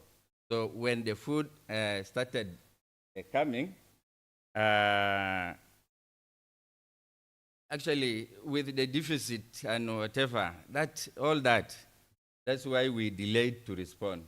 But now that it's good that you have raised it, then it is among the reports that are still pending there, waiting for at least we mobilize a few resources. Because even the distribution, the food that is there, we will not have even a balance of it remaining in that store.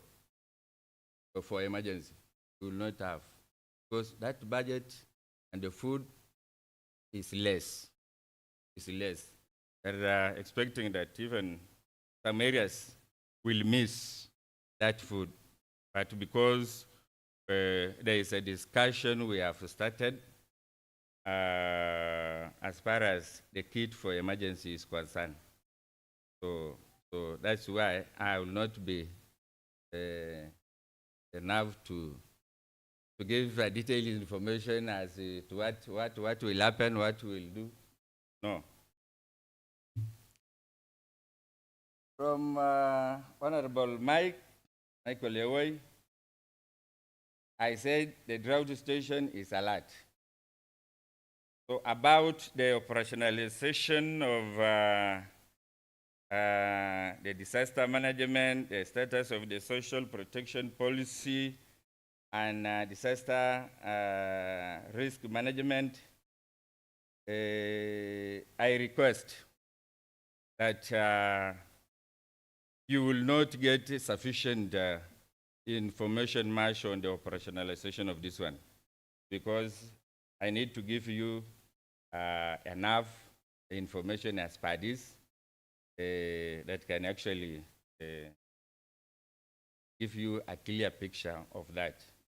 The little information I might have will not be sufficient to you, Honorable Mike. So you will allow me, and I will provide much about it.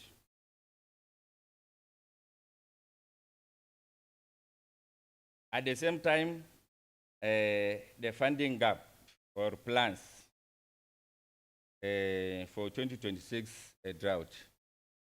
Again, I will not give this information as at now. I will request the Honorable Speaker that the same I will provide next.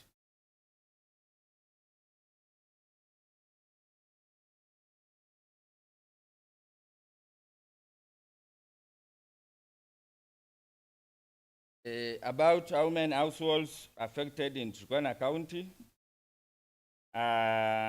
In the report there, I gave over 120 households, but the station has not stopped. The station is still there. The house, because we are expecting that many more families will fall into that. And therefore, I will not be in a position as at now to subject that to every ward, every village unit, and every sub-county. So the same, I would request that I be given time so that this information as per ward, as per village unit and sub-county will be provided sufficiently.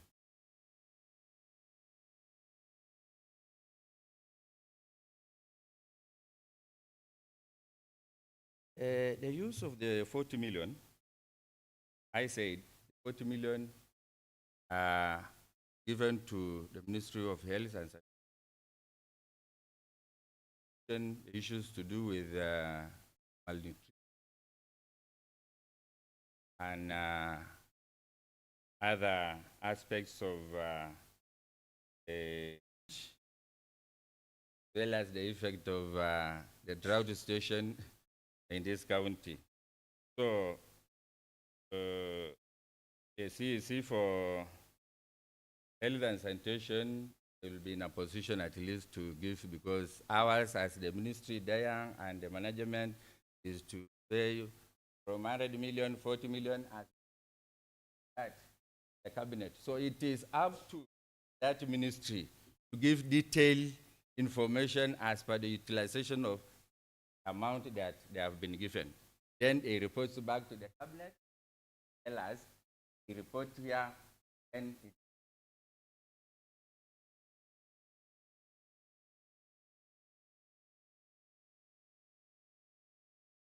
so how relief food why the circle is single, why the budget, the relief, the ratio as used, all surrounds about the budget.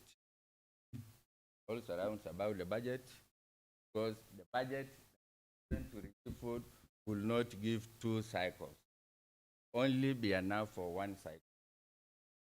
So why the ration has changed, it is because the number of commodities against the budget have also reduced, and we expect that even to the beneficiaries, they will not get the right ratio. That's why it was clear enough here to say that we were expecting at least per household to have a bag. And because of inconveniences of the budget, we end up saying 2 people a bag. That is what is there. The whole vehicles are grounded. True. A good number of the old vehicles are in our garages, and we are in the process of, and already done that some vehicles have already been paid, have been taken to the holds, others are still there. So as per the budget, we have managed at least to pay what is in the budget so that we release few of the vehicles go to the various wards in this county. The provision of fuel, I have said each and every sub-county, we normally, when we budget our fuel at the headquarters here, we give to each and every sub-county their fuel to manage. So it is up to the sub-county administrator, the ward administrator, and even to the village administrator. If they have a bicycle or a motorcycle, they can utilize the fuel that is managed by the county administrator. The issue to do with the impress, I have said what is entailed in the budget, that is, it is only one cycle, and it is not 2. That is what is in the budget. So we don't have an issue to do with this one. Issue has been there, but by now, we don't have an issue to do with the interest. Don't have. So each and every sub-county staff, they process their interest and bring information to the office here. Then we process, and when money comes, they get their money through their bank accounts.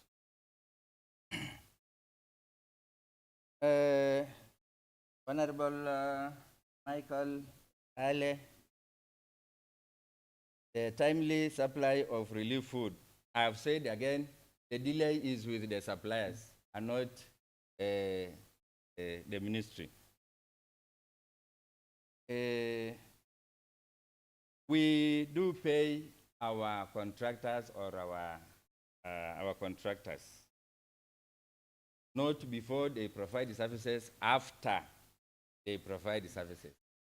And already we have paid what they have supplied, then pending the remaining amount of food, that is over 25,000 bags, we have not yet paid. Unless they supply the whole amount, then we pay them.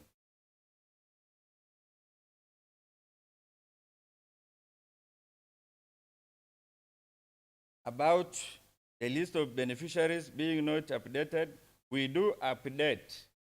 We do update before every distribution. Before every distribution, we update our registers. We update our registers before the next distribution. Also, as ministry, we know where sometimes recurring challenges in this part. And it is a challenge that affects across the county, not a single sub-county. You understand the problems of our officers So it's not a bigger issue. For us, it's an issue of plenary action here and there. We understand. And why we update these registers is actually, it actually affects our pastoralists. We normally update the register mostly a good percentage to our pastoralists. Because like now, a kraal somewhere, we have probably 700 people in that kraal. You don't expect in the next food distribution to get to those 100. Some people might have migrated or moved from where else to add there to make maybe to become 950 people settling there. So when you update the register and get to know these additional people are from where, then you come back and say, okay, this ratio will not be enough. So that's the importance of us reviewing these registers.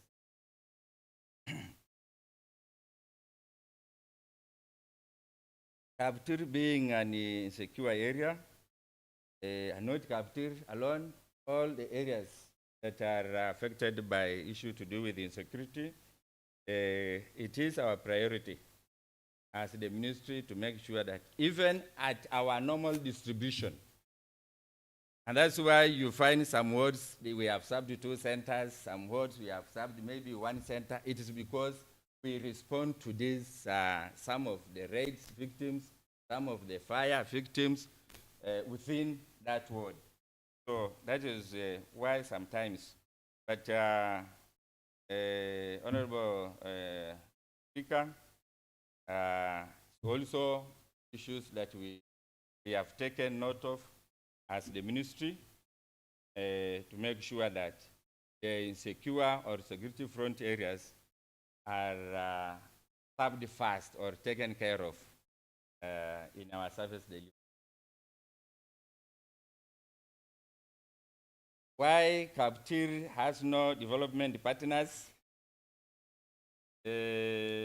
Honorable Speaker, I cannot actually substantiate why the partners are not in Kaptir.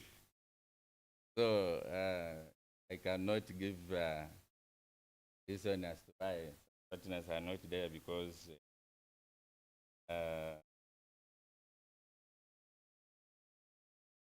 but on the issue to do with security, probably, maybe these people are fearing to go to Kaptir because of insecurity.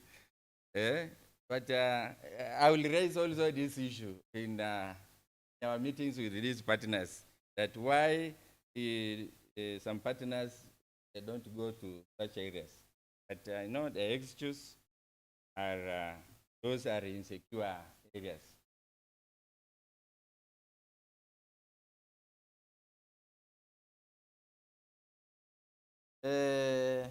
From the Honorable representing the election, does the ministry has capacity and intervention on this of emergency? Yes. Has capacity in terms of skills, in terms of knowledge, in terms of service delivery, in terms of developing these plans, and maybe somewhere where maybe a problem or a challenge comes and an incident takes place when probably the emergency kit has nothing. So otherwise, we are capable. We have a very professional officers so far, and working hand in hand with other development partners, national government, through NDMA as an organization. About Kekongo in Lower Renat. I have just received this information now. To allow me to inquire about this through my administrative structures, Lower Renat. And if it is true indeed that these people are in the register and they have not sent their food, then it is an issue.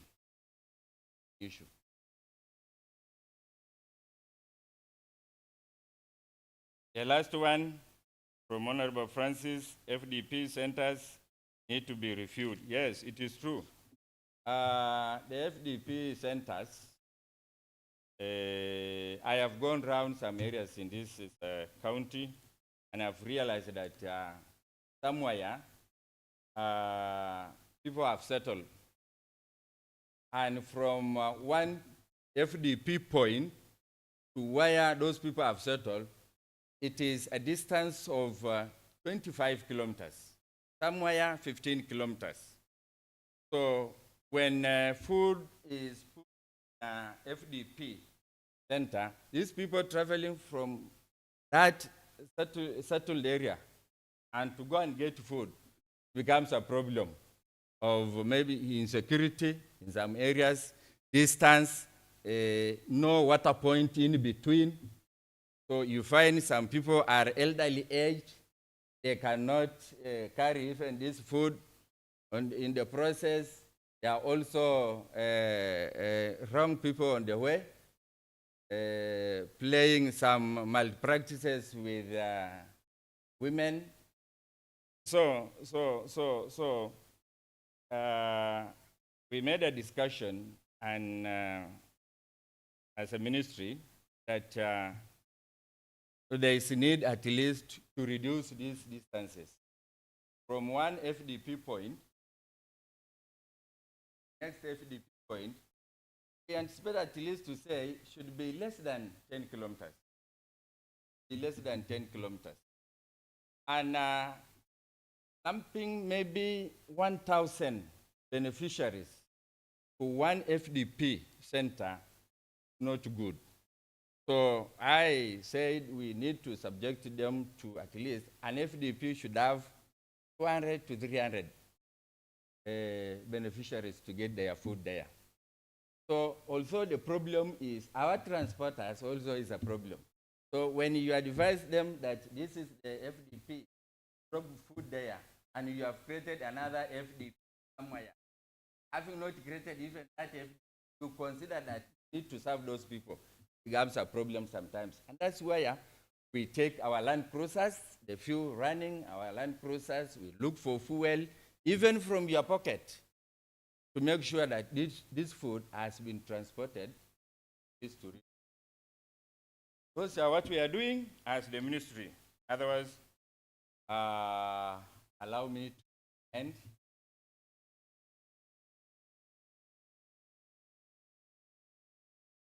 Thank you.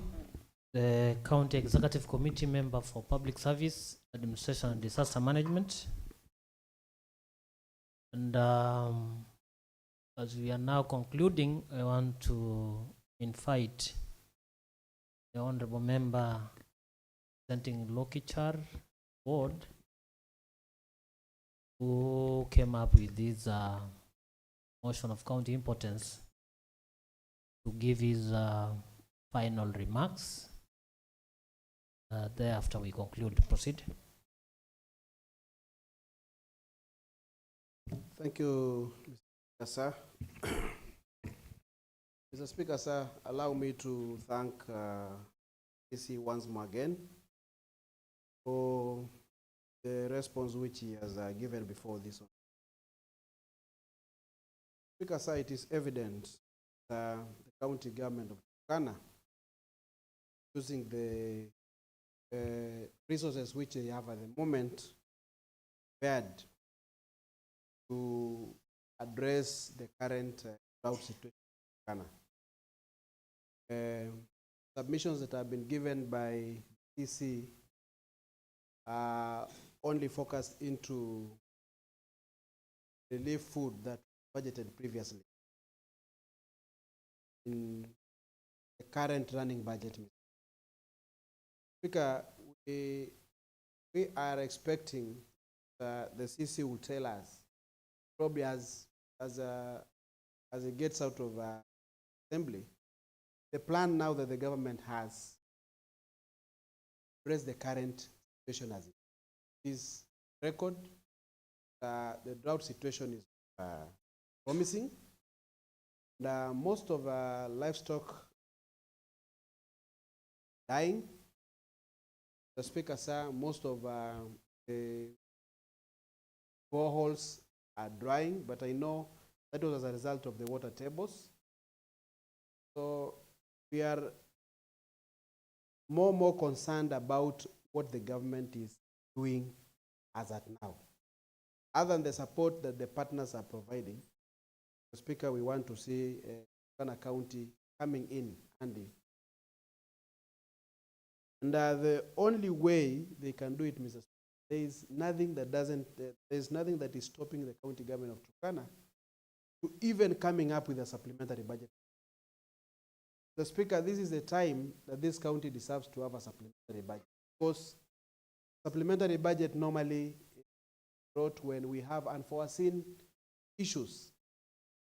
And it is good now that the cabinets on their end have a discussion on how they can feature or even factor the current drought situation, the coming supplementary budget.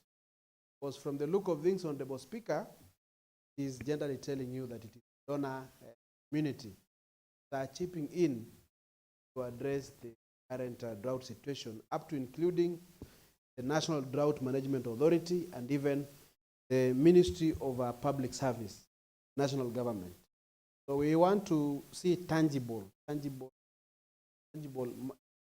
issues the county government of Turkana, other than the usual relief distribution that was in the budget. This we should see how prepared the county government is. Honorable Speaker, finally, I think I also need to bring to the attention of the CC that there is no any food distribution being done in local ward. I have been in talks with the village administrators. Immediately I left the house, they have confirmed to me any food distribution going on.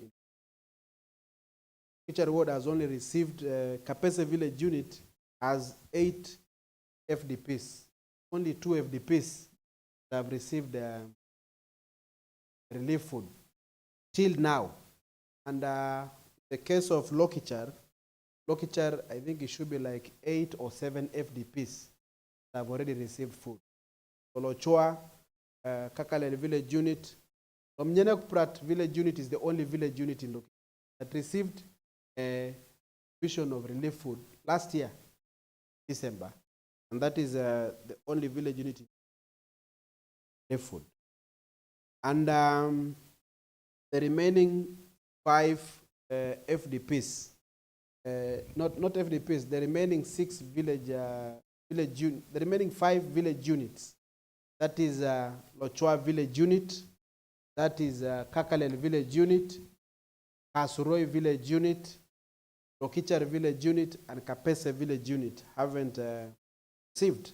That is it's only 2 village units, that is Kasuroi and that is Kapese and Lokichar, that have received a few distributions, but distribution has not started. And I have confirmed from the village administrators they are waiting food to reach all the FDPs for distribution to be done.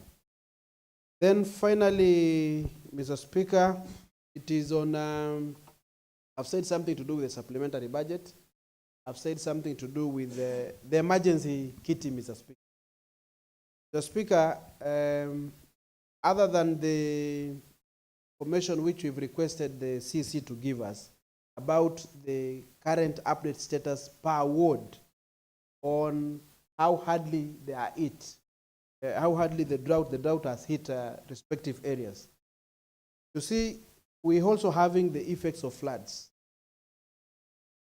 Today, in a village, in a place called Lomuria, Lokichar, Nagete, where we normally, where most people, I think it should be having a population of almost 5,006 at the moment. They are doing mining activity. The Speaker, the rain that showered yesterday night up to today in the morning has done a lot of harm. I was just seeing the photos, how the area is flooded. Mr. Speaker, those people who have been doing mining activity around that area of Nagete are currently, most of them are displaced, will not continue doing their activities. So this is high time that the emergency kit and many other villages, many other wards, like the case of what Honorable Court said about Kerio. We have almost 8 centers that persons have already been displaced.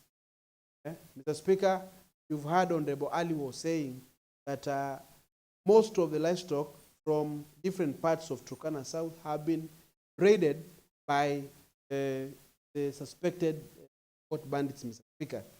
Mr. Speaker, and this issue of raids are still going on in various parts of Turkana South, up to including yesterday, Kaptir Ward.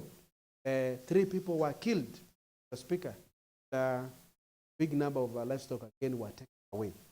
So whenever livestock is taken away from our people and their livelihood is pastoralism, these people depend on livelihood and their pastoralism, Mr. Speaker. Already you should be definitely sure that drought will hit these people so hard because they used to depend on the livestock which they have, and this livestock gives them probably milk. And at times when drought is so hard, they can even slaughter the same livestock to meet their day-to-day needs. So we need to see the interventions that the government is having using the emergency kitty. We are expecting the families that have been displaced, Mr. Speaker, using the emergency funds that we are having. We are expecting to see the county government of Turkana doing something for families that have been displaced using the emergency kitty. Mr. Speaker, we are expecting using the emergency kitty. We are expecting to see the county government of Turkana doing bits of restocking, especially to the very many families that are already vulnerable. We have families in Lokwamosing in Turkana East. We have families in Lopi in Turkana East. Even the day after yesterday, we had a raid in Nakukulas, Mr. Speaker. Most livestock were again taken away.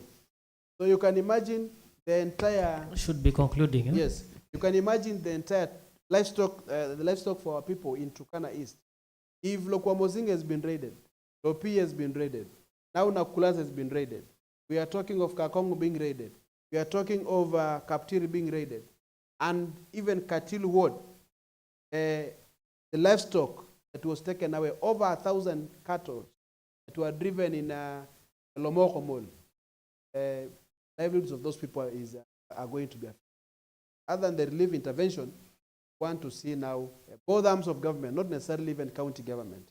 We need to see now the national government, county government, and even development partners now bringing in their effort to see how we can restore the livelihoods. But I must say thank you to CC, the response which you've given, and we're expecting to get the data on how the situation has been hit hard. And finally, it's on the issue of the county steering committee that is supposed now to address this challenge. I think we are expecting the CEC and his colleagues, I think, to be attending those county steering committee meetings so that they will be briefing even this house. It should not be only after this motion has been discussed. They should be coming into this house to brief us what the county steering committee has deliberated on the efforts the partners are giving, efforts national government is doing, efforts they will be doing now as a county, that we can salvage our people from the current ravaging. I want to say thank you. Thank you, the Honourable Member representing Lokchar Ward. Honourable Members, on behalf of this House, I want to most sincerely thank the County Executive Committee member for Public Service, Administration and Disaster Management for the submissions made in regard to the drought situation Turkana County. I want to direct that there is a lot of information during his oral submission. He did alluded that he's going to provide that information later. So, Honorable CC, kindly do so. Latest by Monday, so that we can have all that information. I know it has been captured in the answered, the way you are giving a commitment on those late submissions. Honorable members, I know we are still going on with this engagement. We are yet to have the County Executive Committee member in charge of water. So he will come at a later date that has been scheduled by the County Assembly House Business Procedure and Rules Committee. So, and later a report is going to be prepared in regard to this engagement. So, and that debate and that report will be brought to the County Assembly for consideration. And the report will be shared for them now to implement the recommendations in that report. Sergeant at Arms, you can escort the Honorable County Executive Committee member outside the chamber so that we can proceed.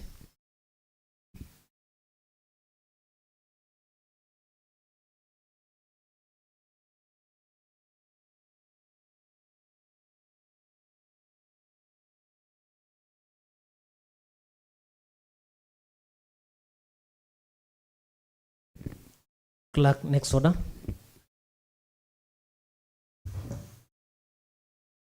Order number 11, adjournment.